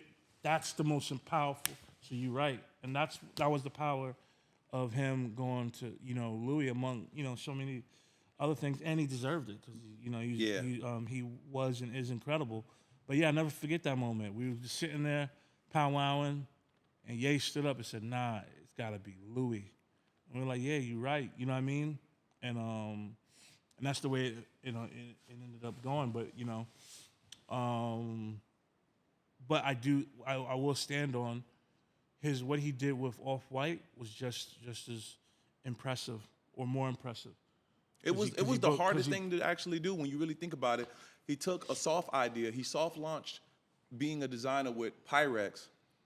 And flipped it for first of all, people were so married to Pyrex when he changed the name. It was pushed back on that alone. It was like, oh, pack it up. He changed the name. Yeah. We good. I remember. I drink when I smoke. Yeah. They don't remember that time. Yeah. They won't go in. Yeah. Wow. Yeah, exactly, right? Shout out Hemrick. No, for real. Yeah, no, so there was friction there. And then I remember the first collection, people was like, because it's just like the cotton, right? They only give us the tees. They only give us at most the jeans. So they was like, got some stripes on the back of some pants. Too, Off-White was a women's wear. It was the hand was women's wear. Yeah, he went the hardest discipline. He went to women Wow. in real time, right? And then the Nike was like the back end. It was the reward of doing the early fighting, Hard work, right. and things like that. So, me and it's just the part of hurt politics of what it is. And so I'll say this. I'll say one of those moments for you that you had to walk through that door that maybe you didn't care to walk through 10 years ago, but it has to be walked through, is taking over 176 Spring. Because when you take that over, you know, in the midst of people saying retail is dead, I'm just talking about the overall climate. People are saying retail is dead. Everyone doesn't know the books, so everyone doesn't know why a store is even launching. And then a heritage store took over a heritage store, and people are like, yo, like, is this the prequel to a heritage? You know? Yeah. And what you did for a lot of kids is now they have a new reason to come to Soho. And we see it. We sit out there, we see. Yo, cats I be out there, cats like, y'all just drove from Baltimore, I drove from DC, driving to the store. I'm like, yo, this is crazy. Crazy. You know what I mean? And like, it's ill, man. But you know, for me, every story I tell isn't in front of your face. So the store is a story in itself. Like, you know, imagine like you hustling on a corner, you're a runner for a corner that's popping, a block. And then years later you come and you take over that block. You know what I mean? That's what it is for me. That's, you know what I mean? That's what, like, I used to hang out in that store at Union and you know, wait for Wilkins to slime me a Lamar and Dolly t-shirt. You know what I mean? Slime me a Sir t-shirt, you know what I mean? Or you don't even remember the name of the brand t-shirt. You know what I mean? And I remember back to Nigel. It's so ill, Nigel's working at that store, helping run it. I remember when BBC first dropped, Nigel called me like, yo, where can I get BBC? It's when he's still trapping. I didn't have money for that shit. I'm like, yo, I know Union got it. And Nigel come pick me up on the block, driving to Soho. Yo, Wilkins, Ricky, you know what I mean? Ricky Sayers. Yo, my man here for that BBC, and that was the only place you could get it before the store opened. And I told you, when I was a kid, I used to have to fight grown men in that line, because this is when culture was still like a grown man thing. It wasn't a kiddie thing. Kids was wearing like Rocawear, Sean John, Gap, Old Navy. You wasn't wearing that kind of stuff. This was a grown man sport. And it wasn't like you could flip something on StockX or some shit. Like, that shit was money, and you had to be getting money. You had to be getting money. Fucking $175 t-shirt, $200 t-shirt. Yeah, you know. Shit, $400 hoodie. However much some shit's cost. $400. Yeah. And then at one point it was $450 sometimes. Varsities was like $1,200. And nobody was even doing all the way zips. Not even Rick at that time. Nobody was. Yeah, shout out Snego one time. For sure. Shout out Snego, because his discipline opened it up because it was so veered towards black excellence. Yeah. And he just knew how to just make shit feel fly. And then it's like him working with P and BBC that brought in. So Nigel might not know what Bape was. I did. He might not know. But by the baton getting passed or shared with Nigo to Pharrell, that brings in a whole new customer. Yep. So to this day, Nigel might not know who Skate Thing is. That's who was doing all the graphics for BBC. Yep. Just like he did for Bape. Yep. So then that's how this culture shit travels.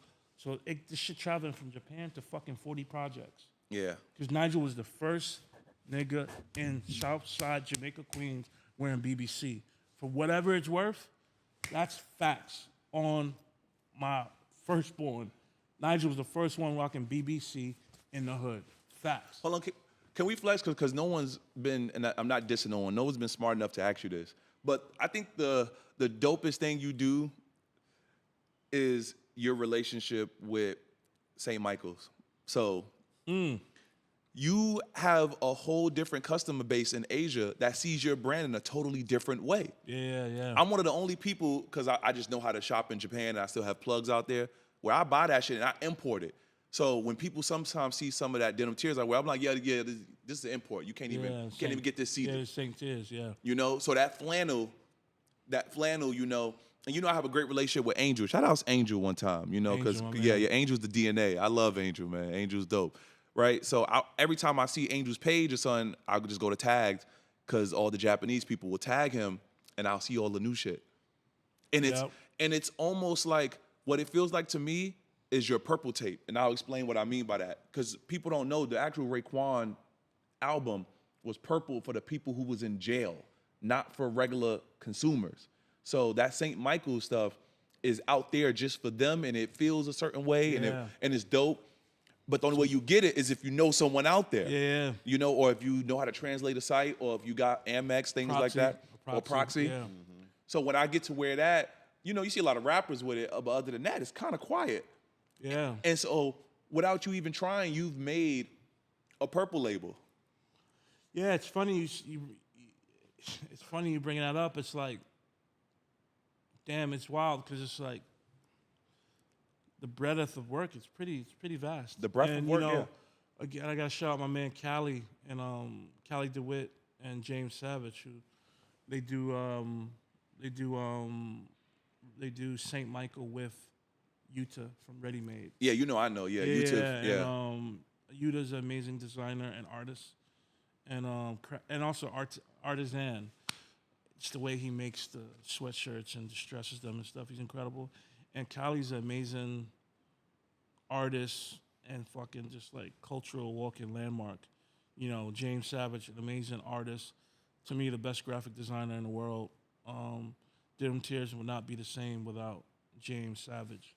And him taking my crude sketches and references and little notes I write and helping turn them into designs, the brand wouldn't be the same, you know what I mean? And, you know, I really watch and learn. I became more of an artist through hanging out with Cali. He's also just like one of my best friends, you know. Amazing. I love Cali, man. Him and A-Side, that's what I miss about LA. A-Side, Cali, Brock, Davide, and Pia, a couple other people, Harley.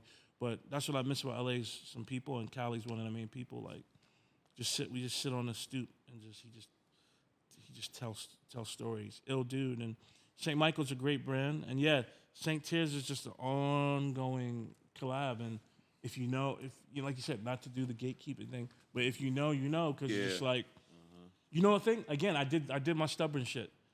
I did post St. Tears the first time, and I put it on the site, and people were like, who the fuck you think you are selling? You think you Rick Owens? You selling a t-shirt for $400 or however much the shit costs? I was like, I did my shit again. I'm like, okay, I'm never posting again because the shit still sells. It's still, it's like.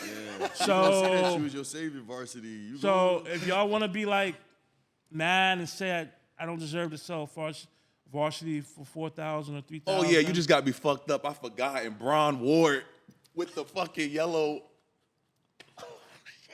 Yeah, it's gonna happen. That was exactly. I don't mean to be retro. So that's why I don't post it no more. Cause I'm just like, oh, okay, cool. Remember you showed the world the slime greens first? You was in Paris. Oh yeah. Shout outs Ati and the whole crew over there. No, like Mafuz game. Mafuz. Oh, okay, Mafuz. Yeah. Yeah, Mafuz. I went to film a thing that Mafuz and Chloe were directing for Vogue. Yeah. A posthumous thing of like people speaking about V. Yeah. And it was the first fashion week, maybe the first Off-White show after his passing. And anyway, so I went there and spoke for it. It was beautiful. And they gave me the kicks. Yeah, and like and I never really post shit. But it's different, it's V. Yeah, it's V. You know what I mean? Different. Yeah, I remember that. Another funny thing, you have so much shit. Do you have a store like on your old school shit? Do you have a storage unit? Cause bro, you got kicks. You have my sneakers. I got a lot of shit. You have a lot of stuff. I got a storage unit. I'm consolidating stuff. I did somewhat of a proper archive in LA, where it's like digitized and has everything has a lot number and thing like that. So yeah, that's a flex. So yes, I know where everything is, you know. But it just sucks. Whatever. I don't want to complain because I can walk, and could not walk for a long time. But I can't really wear. Only shoes that I could really wear are Hokas, or really light, comfortable, super light or comfortable shoes, because I have neuropathy and drop foot from the surgeries and having a lower aortic aneurysm had a super adverse. They almost had to cut off my leg. I almost died. Secondly, after they're like, okay, he might live. They almost were about to cut off the leg. They didn't know if. Then after they didn't have to cut off the leg, they didn't know if I'd walk again. Obviously, you know all this because you were getting the info from the group chat. And then I was in a wheelchair for a long time. Then on a walker. Then on a cane. You know, yada yada yada. You know, a lot of people don't know because again, it's like I was in ICU for a month, and I seen a lot of people not make it out of ICU.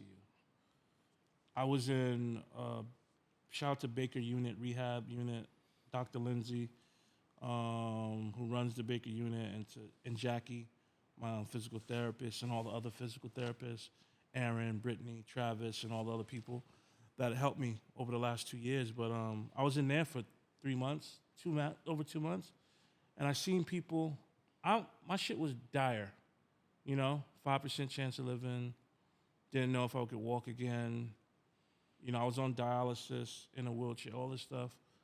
I've seen people worse than me, bro. So that's why I've talked about it in articles, but I don't really make it a thing where I'm posting like that picture of like man like crawling then walking like that. Yeah. Homo erectus picture, like, and I don't do that like dump of like me going from in the hospital bed to where I am now, because I'm so grateful that I've recovered to this point. I know what people go through. You know what I mean? Anytime I see somebody in a wheelchair, the shit hit me different. You know what I mean? When I hear about people, you know, on dialysis or have to go back on dialysis, it hit me different because I've been on it. The best day of my life is when I got told I didn't have to be on dialysis anymore, because they were giving the brochures like, you're going to be on this until you get a new kidney. And somehow I recovered. I don't know how. My kidneys recovered because I had level 6 kidney failure, and my shit's gone down to like a much lower level. So, yeah, you know, people that know me know, but I don't really get into it because also too, again, I seen comments of people making fun of me walking with a cane, like when I got married, and the video kind of went viral, and like, why is he walking like that, and this, that, and the third. So I'm just like, I'm not giving y'all my intimate life for y'all just to like come at my neck. You know what I mean? Y'all don't deserve it because you don't care about me. Nah, that's real. Y'all kind of care about the art I make, but y'all don't care about me. Yeah, that's real. You call me a cynic, y'all don't care about me.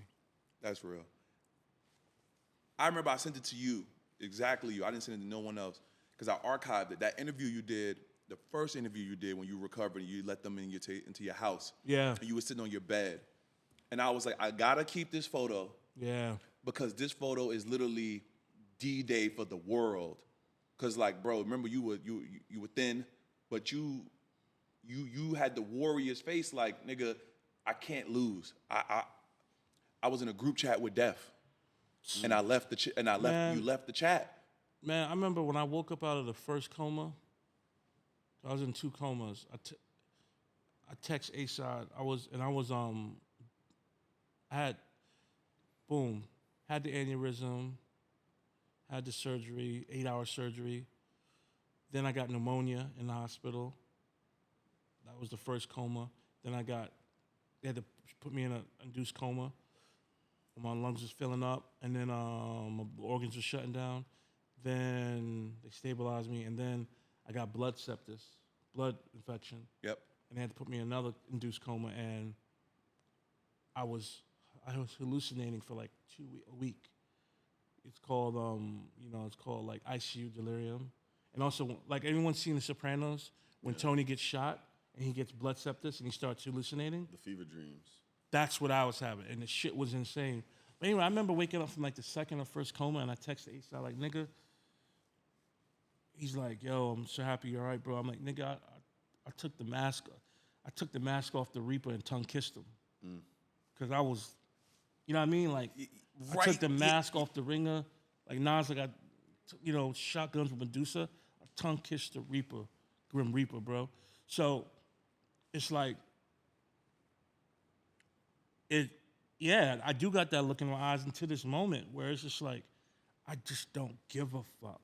Like, I didn't give a fuck before, but I really just don't give a fuck. You know what I mean? Like, because I was right there, bro. Like, you know what I mean? Like, right fucking there on it. Like, I remember someone posted that I was dead. You remember that? Yeah.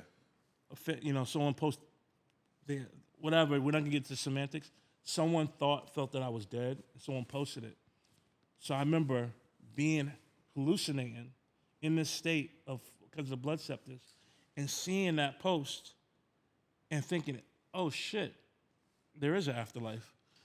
And I'm like, I must be in hell. I must be in hell because I could still see Instagram. Because that would be hell to me. If I died and I still fucking had access to Instagram, yo, imagine that. Hell. That's crazy. That's actually hell. purgatory. No that is crazy. That's hell. You die, you still have access to Instagram. That is hell. Yeah. So that is the flame. So like, I'm hallucinating, and it sent me on a fucking trip. I'm like, yo, I'm dead. This motherfucker put up the black and white photo, wrote and I'm just like, it tripped me the fuck out. Like I remember like putting my if phone. only y'all fucking I like knew. put my phone under the hospital bed or some shit, and but yeah, man. So definitely, that shit is like. Bro, it's like, I don't know how to explain it. It's like Omar when remember he just jumped out the window, he survived, and he's limping around, pressing people. Like, that's me. Like, I'm like, he's calling Marlo name. Said, nigga, I just jumped from 5 stories. And he's in the street. Yo, tell Marlo I'm looking for him. Like, that's me. Like, I'm Omar, tell Marlo I'm looking for him. And I'm not speaking this directed to any person, but it's more so this figurative adversary life. Yeah. Not a particular person or anyone. Don't think I'm talking about a brand or something.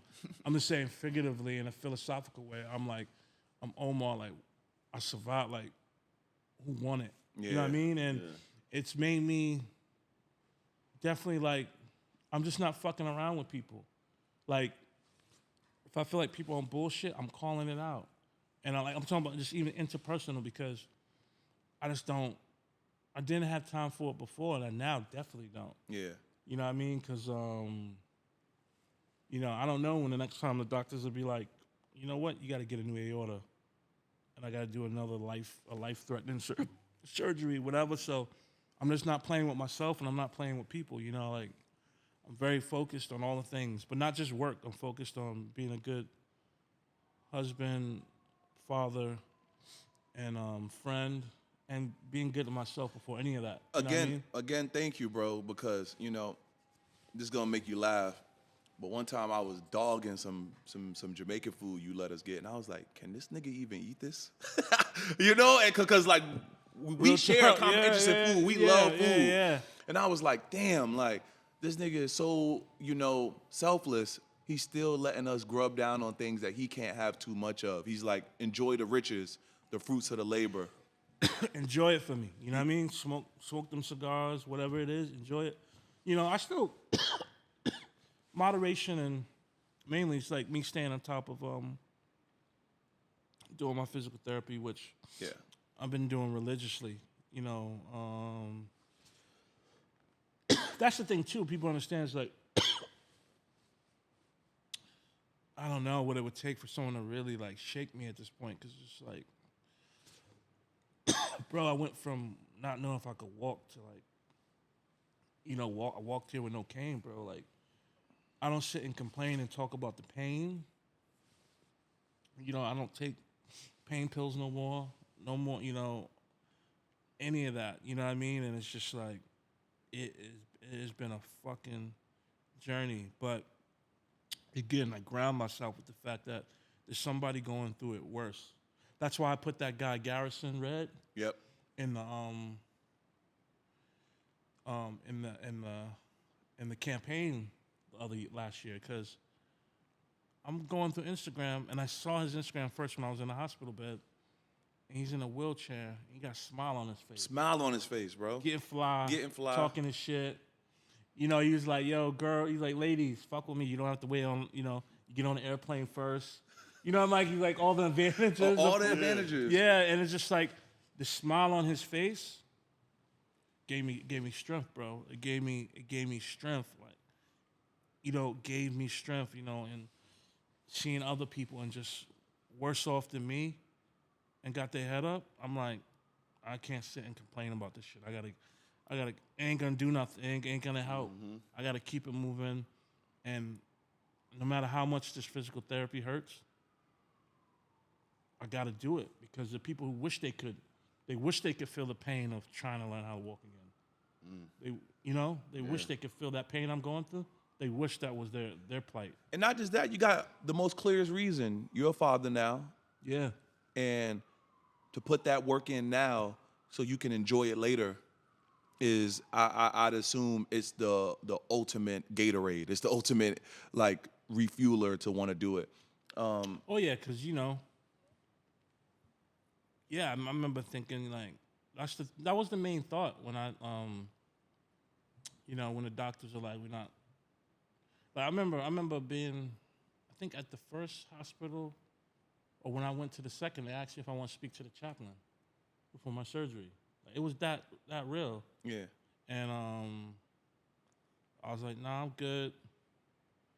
But the only thing I wasn't thinking about, oh man, the career, this, that, why now? I was just like, damn, I didn't have a kid yet.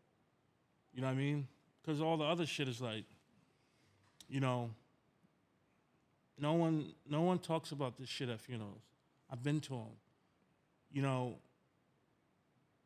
At V's private funeral, not the big one that niggas was posting shit from, the private one, no one was talking about Off-White or Louis.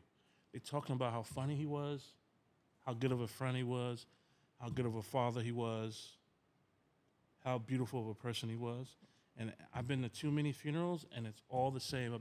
I've been funeral of some of the, arguably V was one of the most known, most famous designer in the world. Mm-hmm. One of them. Yep. And I've been to funerals of fucking my man that got his head blown off by a Crip. He shot a Crip because he shot 5 with his man and knocked him out.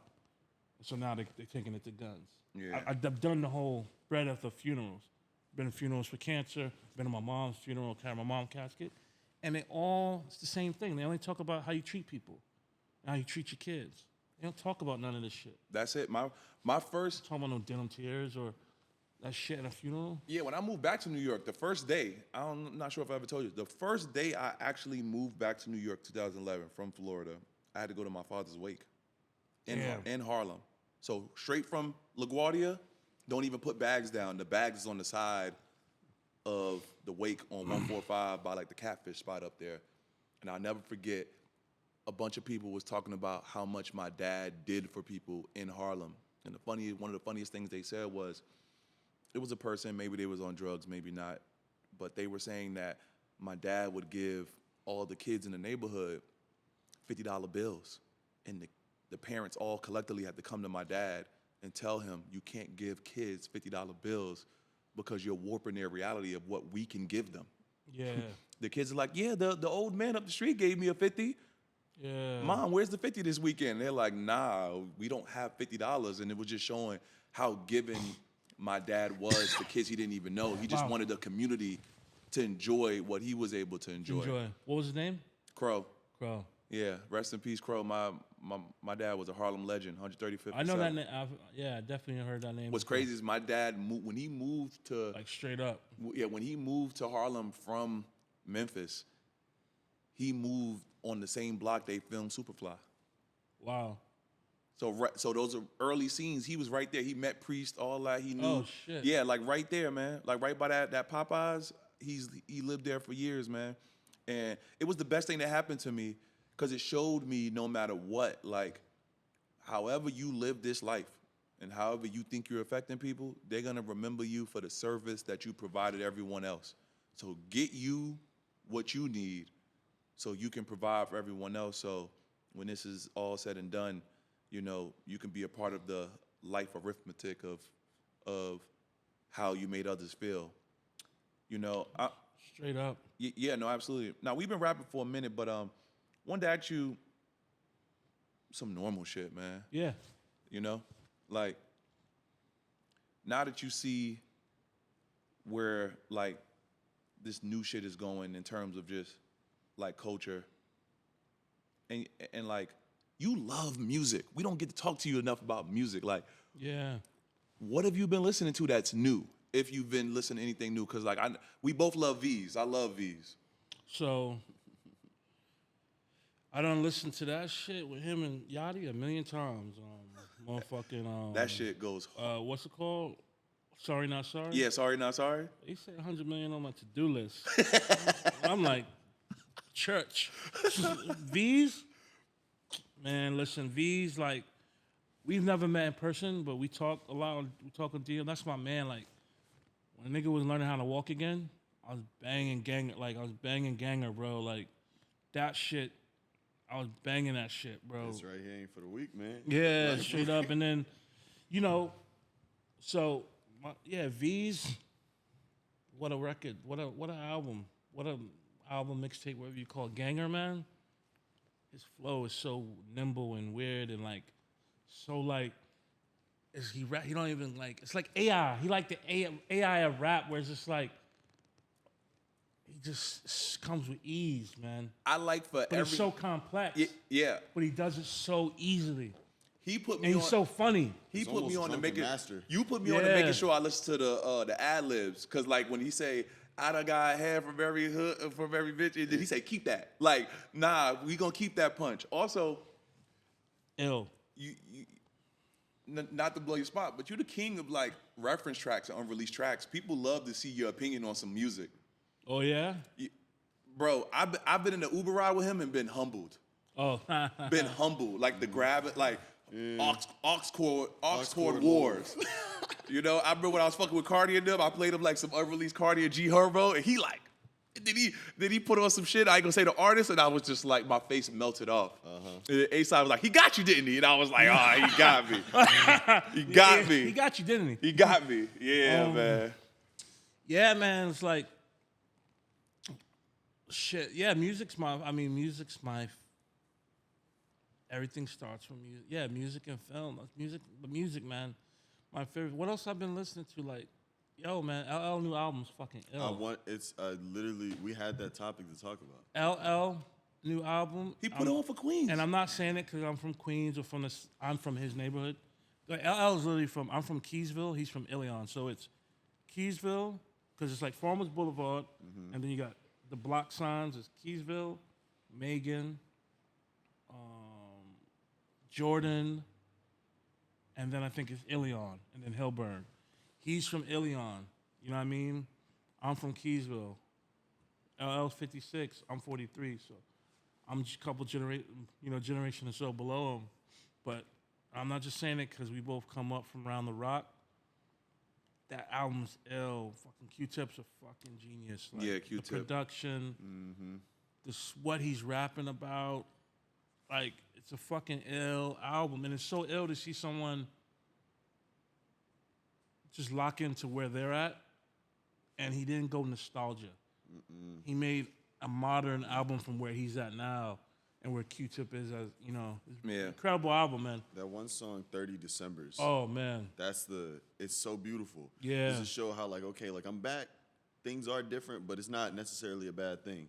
30 December. Yeah, bro. It's beautiful. Me re-download that shit. Nah, it's crazy. I was getting insecure, and I was like, I'll go find it. But nah, you know what? I'm gonna keep it on. I'm gonna keep it on. And it's funny too, cause like hearing about the process of the album, like how he was like, yo, had to learn how to rap again, And basically how he said he scrapped the album with Dre. He said my bars. He said Dre did his thing. He said my bars was. I had to learn how to rap again. Mm-hmm. You know, and that's the sign of a true creative genius is when you don't rest on your laurels that got you thus far. Yeah. And you have to create new laurels to get you further. You know what I mean? And that's why he was able to make a great album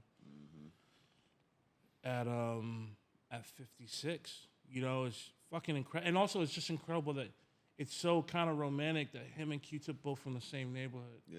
What they've ever imagined when they were young, like that they would do this at this age. 2024. You know what I mean? Especially when you think of all their peers that have passed. Mm-hmm. You know, Clark Kent just passed yesterday, man. You know, rest in peace. Rest in peace to Clark Kent. I was listening to the radio live.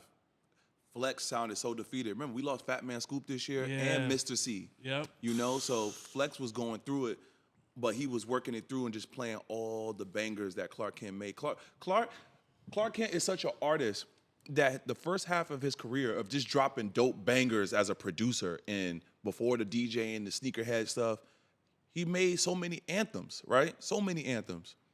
And then you get into like the second half of his career when he's not even coasting, he's just pushing the culture forward with all things fresh and the sneakers and everything, and just like the music is there. I'd be remiss to talk about, because you saw it from the beginning too, Carti. I love everything Carti's doing these days, bro. Yeah, you know, Jordan fucking Carter. Bro, he got it. You know what I mean? And yeah. I remember booking Carti. You know, like people like, so that's funny, right? The game, right? I have a good rapport with a lot of these guys and girls because I really fuck with them, like from the beginning. Early. I remember Stussy 35th. We did the Stussy 35th anniversary party, and I was like, we gotta book this kid. Hit up Ian. Ian connected the dots. Ian's like, you gotta fly me too. Pay Carti $1,000, and I forget the illest part. And that's why I always love Stussy because they're not haters. Carti was wearing the Supreme Jordan just came out. So he had on some jeans, the Supreme Jordan 5s, and the Jordan t-shirt, Supreme Jordan t-shirt. And Frazier was like, yeah, let him rock. That's what he wants to wear. I was like, yes, you get it. Yeah. It's not like forcing him to wear Stussy because he's here. We're all repping. And it was just such a pure moment. And he rocked in Japan, you know what I mean? And what's the song where it's been so long when he's like, my Jesus, anyway, don't. And it's funny because the video. Broke Boy, you know what I mean? And I was just like a pig in shit just on the side of the stage. That was such a wild party, man. But it was so ill. It was like him, Ian. It was Ian's first time in Japan. I think it was Bari's first time in Japan. That video. A lot of the mob, you know what I mean? Jay Scott was there. Rest in peace, Jay Scott. Yeah, rest in peace, Jay people Scott. posted all the time when he was performing in the pit. Yep. And it's something that like you look back at now, it almost looks like this is like, whoa, what was this? Yeah. This wasn't normal. Like, I knew he was gonna be one of the biggest in music rap ever. When I heard of him, I learned of him because of Ian Connor. You know, Ian was banging his shit on his Tumblr and on his gram, and then I could think they were working together. They were working together for a bit. Yeah. That's how I learned of him. And then when I heard him, I'm just like, this kid got something. And then he just kept getting better and better. And he's still, again, not resting on his laurels. Yeah, now the way he got it. And it's because because the thing is that Carti could have been put out all the stuff he's had these last 4 years. Nah, I'm going to cook up something right for y'all. It's been 4 years since Whole Lotta Red came out. Yeah. Because he's going off his gut of what he thinks is exactly ready, not what the people want. And it's so what funny. people don't know this. The consumer or the fan don't know this. Mm-hmm. What you really want isn't what you want. What you want is the genuine product from the artist. Yeah. That's the best thing for you. Yeah. And it might not be what you expect or what you think you want, but that's going to be the best thing. The most genuine thing that Carti puts out. Not, why didn't he put out this one thing that he released on YouTube? He knows, man. He's a fucking genius. And I haven't seen him in a while, but you know, I hear from him every now and then. I remember last time I heard from him is when the NBA YoungBoy t-shirt came out. And he hit me like, yo, Unc, when you gonna put me on a tee?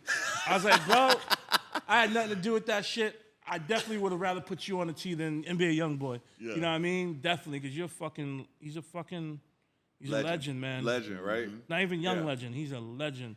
He's made some of the most interesting music in popular culture, bar none, in any genre. Yeah. And I actually think he's underrated in that way, where it's like, or not, but he's made some of the most interesting and progressive, yet still popular music in the last 10 years. You know what I mean? Yeah. He's fucking incredible, man. You know, and I appreciate how he teaches our generation patience. Like, yeah. And also, you don't gotta be out. Like, obviously, he's outside living his life. Yeah. It's about the music. You know what I mean? Like, it's not about anything else. It's closed off. He did the same thing you did. Oh, y'all don't like when I speak? Just take the music then. Just take the music. And you know who else does it? Perfect segue for all three of us. Right. Not just Frank, but Kendrick. Oh, yep. Yeah. Because we don't even gotta dive in. We love, we make jokes. We love OVO. We love PG Lang, but we know what happened when they got their 5 minutes in. Wow. And they popped out and showed niggas.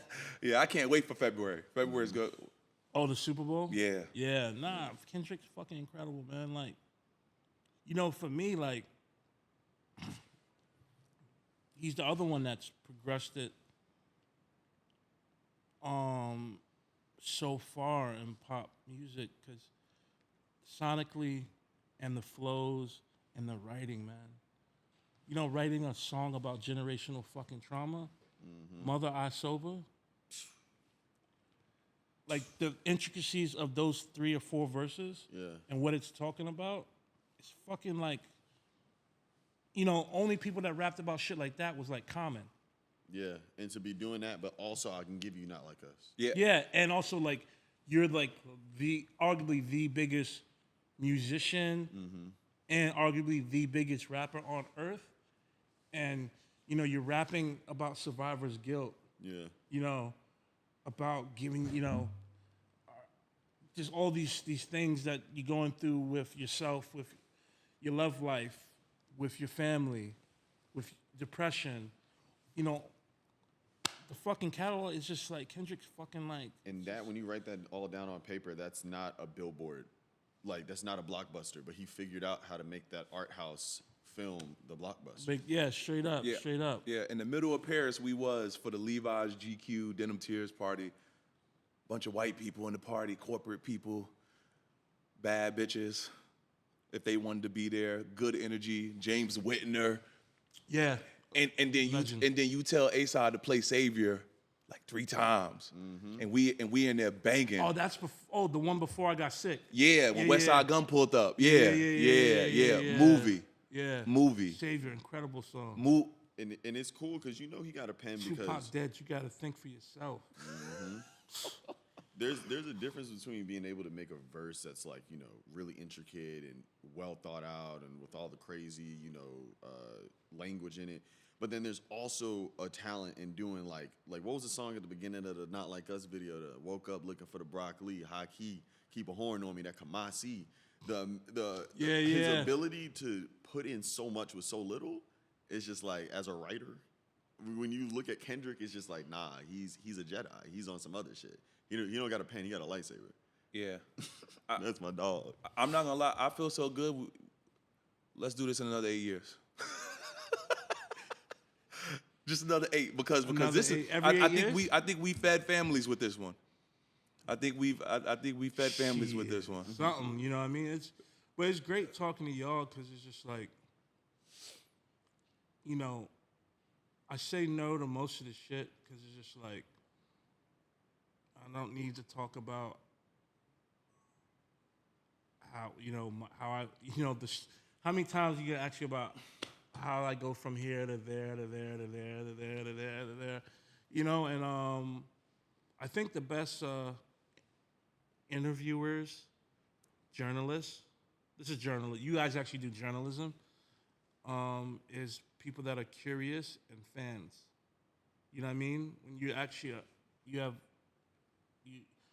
able to, like, you don't have so much ego that you're not scared to show that you like something and you enjoy it, and you're like, I want to, and then you get, and because you like it, you get curious about it. Because I think that's the best things that people will learn from is like, your curiosity is what will get you the job. That's just going to get your career popping. Curiosity before anything else. You know, are you curious? Because, 8 years ago, your curiosity led you to asking me, can we do this? And my curiosity is like, damn, if this kid's gone through these hoops to ask me to do this thing, I'm curious to see what this interview is going to be about. Yeah. I'm going to make time for it, Yeah. And all the things, I've done that people like or don't like, Shopify shows that mostly people like it. It's that's not the only determinant if people like things. If people buy stuff, but money's scarce. So if people it's a KPI, as they say. If someone's spending their hard-earned money when they could buy food with it or pay a bill with it, or buy a book or something, they choose to buy, a mohair watermelon shirt or something like that, or whatever it is, or systemic hoodie, that means they really fuck with it. Because that's people work hard for their money or scam hard for the money, however they get it. And curiosity is what's made all that happen. My curiosity for life, curiosity for art, my curiosity about people. And I have kids, I did the FIET talk. It took me an hour to get out of there because people were asking questions, kids after. Then I did the United Masters talk. It took me almost 2 hours to get out of there. Yeah, I'm flattered by the people that have questions and want to talk. But the only advice I have is your curiosity. The limits of your curiosity and your hard work will be the limits of how far your journey goes. Yep. There's nothing else. There's no other magic. There's no other, Miles Davis was curious. He went from St. Louis to New York, went to Juilliard, but he was curious about what Bird and those guys are doing. So he left Juilliard and started following those guys around. Curiosity and hard work. When you put that together and treat curiosity, hard work, and treating people decent, treating people how you want to be treated, it gets you really fucking far. Not all this other bullshit. And if cats want to do other bullshit, go for it. But that's my fucking that's my mojo. That's my secret recipe. Is stay curious. I'm still buying books. I'm still watching documentaries. I'm still going to art shows. And I'm still asking everybody questions. And I'm still a student. You know what I mean?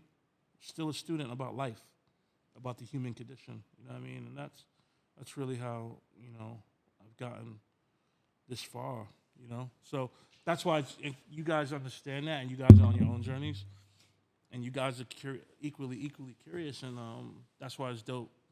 Always down to talk to you guys, man. And like I said, I've told you, and haven't told you so much. I really appreciate y'all, man. It's like, because I don't need people siding or defending me. What I do need is intelligent people asking questions instead of just joining the mob. Yeah. So that when I hear y'all say certain things, it's not like y'all like, we're riding with Tremaine. It's like, well, why did he make that shirt?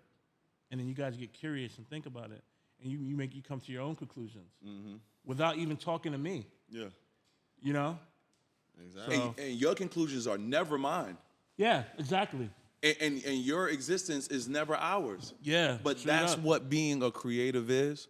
And that's what being real is. Recognizing that when someone's in the kitchen, you don't complain about what the fuck they cooking. You're just happy that they actually know what they're doing. Because it's not always for us. It's for the better of what all this is. And in the meantime, we get to enjoy the fruits of Shopify and everything in between. So. Oh, but one last thing. Music, that Clips album. Oh my God. Yo, I think Malice is the most underrated rapper of all time. Sinead says the same thing all the time. Malice is the most underrated. I think he's the most underrated. He's one of the most underrated writers, rappers of all time. you go through the catalog and the way he's rapping on this shit, and I mean, Push is just Push 2, and Push's album is fucking like. So that's really music. I'm just waiting. I'm waiting. We waited too. Shout outs Kev. I was just with him. Stephen Victor. Yeah, Kev's a good guy, right? Yeah. Good guy. He reminds me of a cleaner version of Sunshine. Oh, Homie Sunshine. You look like y'all ran into Sunshine, man. I'm with him in Long Island. Yeah, shout out John. Oh yeah. South Hampton boys. Yeah. Nah, man. Shout out to everybody. You know what's gonna be funny after this? Because I do want to break the third wall with you, and then we'll get out of here. You know, we've been having guests for years and everything, but we had to come back and show niggas, nah, we can do this without the anchor. Could have been had Brick, Dude, Ray, Sylvester, Fatima, this person, that person. We had the whole, but we had to show people. You know, even Joe, Mr. Miyagi, Joe Budden himself. We could have brought everyone back, but we had to kind of do a State of the Union and show people that, like, we know what we're talking about, and we can have a proper anchor and show y'all what that looks like moving forward. Yeah, y'all Virgil of Denim Tears. Like, cool. No Vacancy, Stussy, Yeezy, work with this one, that one. I can get my shit off too. You know what I mean? Absolutely. You know, because you always gotta show people you can get show people, show yourself. But also there's an aspect of show people too, because we're not just making stuff for ourselves. Yeah, it's performance art. Yeah, it's performance art. There's an audience, so you gotta show people we got a thing regardless if Tremaine's here as an interviewee or not. Or if we're doing it with because Tremaine's hitting me about the fucking episodes, and that's also part of why I'm here too. We keep it funky, like I'm like, yo, this show's fucking ill, and it's cutting through. Just everyone and their mama got a podcast now. But you guys have been doing it so long, you've developed your skill. You see the podcast. God bless anyone that's trying to do anything. Even just the way you started off this episode, that's a skill. Yeah. You know what I mean? Like, what'd you say? It doesn't matter, but it was funny, and it wasn't just me sitting there like, so what's poppin'? You know what I mean? Like, you know what I mean? Like, you segued in. Yeah. You started off Act 1. Even the way y'all done this interview, Act 1, Act 2, Act 3. So there's an art to it, and and shout out to everyone that's learning the art in real time. That's cool. Yeah. But you guys have been doing this for, I guess, almost a decade? Over a decade. Yeah, we used to do it on Skype. Wow. He was a kid in Virginia, underage. First episode of the Yams out. Damn. Yeah. Shit. Wow. From 16 to 26 for me. Wow. Yeah. Yeah, see, that's the thing. There's but that's just, that's another reason why I haven't done it. Because we literally could do a 10-hour episode. Like, even like when you guys were like, brought up, and I think you just brought Yams. We could sit and just talk about Yams, and like, this world would not exist the way it is. It wouldn't even exist the way it is without Yams. Without Steve, it wouldn't even exist. Like, Denim Tears would be different. Everything would be different without Yams. His Twitter account alone, the way that he was able to communicate ideas. I always make this joke, nobody wants to talk about it. Even when you talk about, Westway and Stormzy them there, ASAP and them, Yams and fucking Rocky and Ian and Bari, J Scott, they put New York, USA on to fucking Grime. Not put it on, like Grime was his own amazing thing. Grime was his own thing, but it got brought to the States. Yeah. It got brought to the States. Yes. Mob. If you want to check the receipts, I was in the first video. Mob changed everything. I was in the first video with Wiki and Skepta. We did the That's Not Me American version. We're in the video. Shout out to Aurora. We was there.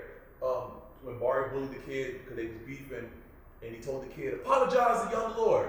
Skepta's right there, about to knock some kids' marbles out. This is when he was wearing big blouses type shit, the Rick shirts. It's all documented. And there's a few figures that changed the course of music, and it's several.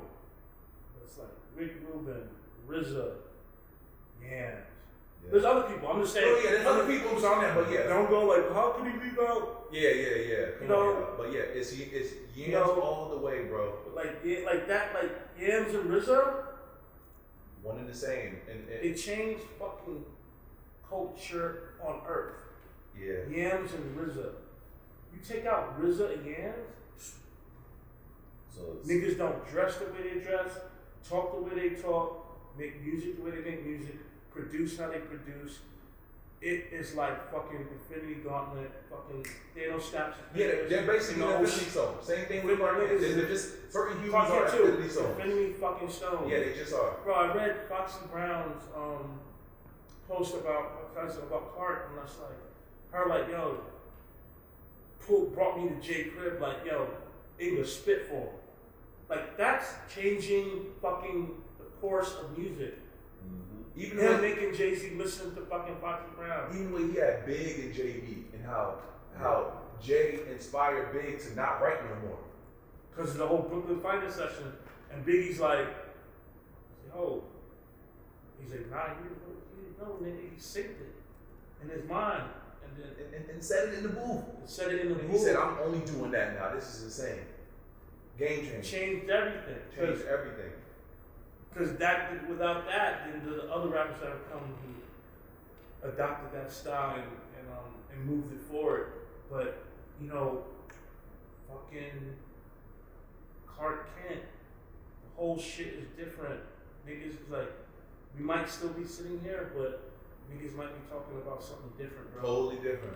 Or not, you know what I mean? Like, without Rick Rubin, RZA, Beastie Boys, you know, like, you go on these certain figures, you Steve Stout didn't go to Queensbridge, Dolo.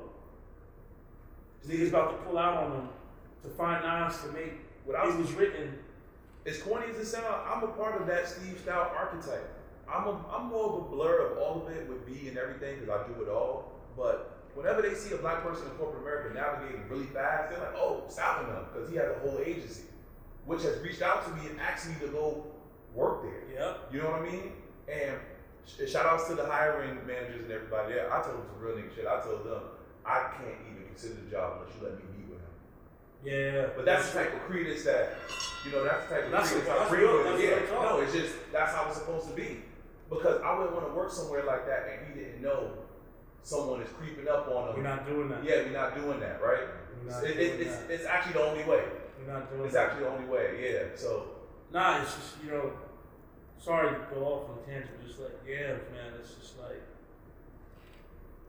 he's just like, his importance can never stop talking about the importance of what he helped put together, you know, with, you know, the rest of the, you know, mob that started it. You know, Barry and Ills and, you know, Matt, all of them are just like, the motherfuckers change shit, bro. And what's beautiful about their story too, I'm happy Barry finally told it. He told it on a podcast, like a Harlem one.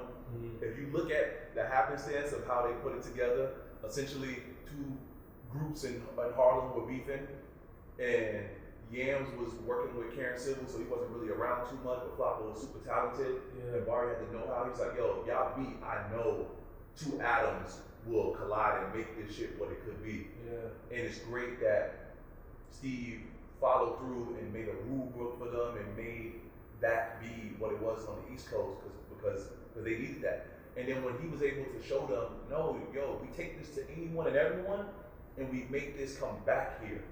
And it'll just that time period, all the artists, Ashton Matthews, Young Bleach, Uzi, Carti, you know what I mean?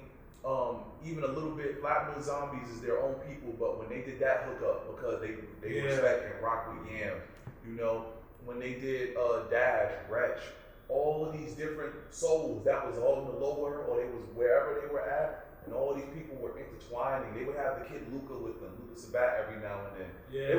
It was just an amalgamation of what it was supposed to be. Scott, DJing around the world, him and Lou. Yeah. Cozy Boys. Blackout Boys first. Yeah, Blackout Boys first. Yeah. Even that show. Yeah, Blackout Boys, Tan Boys, shout outs to all the boys that was rocking with just exclusively Yams.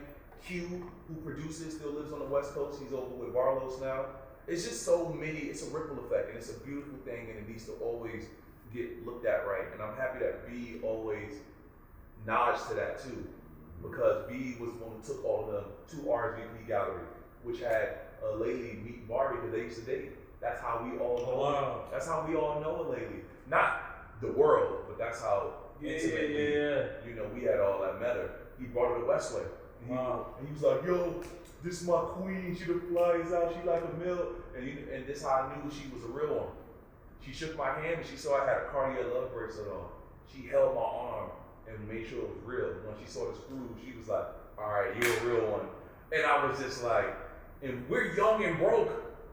I got that from my dad. I was like, yo, you know, it's just real hip hop culture meeting all together and making it, bro. Shout out Skepta, shout out to Robbie all the way. Skepta was laid out on Robbie's couch. First time he ever got the itis because he ate soul food in Harlem. We was like, yo, we going to the club, we going outside. He was like, I don't know, pal. I don't think I can manage. Couldn't get up, was stuck. That's hilarious, man. Yeah, man. Good dude. Yeah, man. Culture. Good dude, man. About Yams. Yams was one of the first people to really understand and utilize the internet to like its fullest potential. Even the way that he used his Tumblr account to prop up Rocky and act like he didn't really even know dude. Just like, yo, this guy's music is super fire. The way that he was able to get on the internet and connect all of these worlds together so effortlessly is something that I feel like is really, really understated, bro. Like, yo. Something else, man. No, bro. Something else, and like, you know, I never forget we did the No Wave episode where we interviewed Chaine and Barry, who's in London. Skep might have been there too. Long time ago. Meeting side. Michael Copperman's Give Me Five Studio. Yep.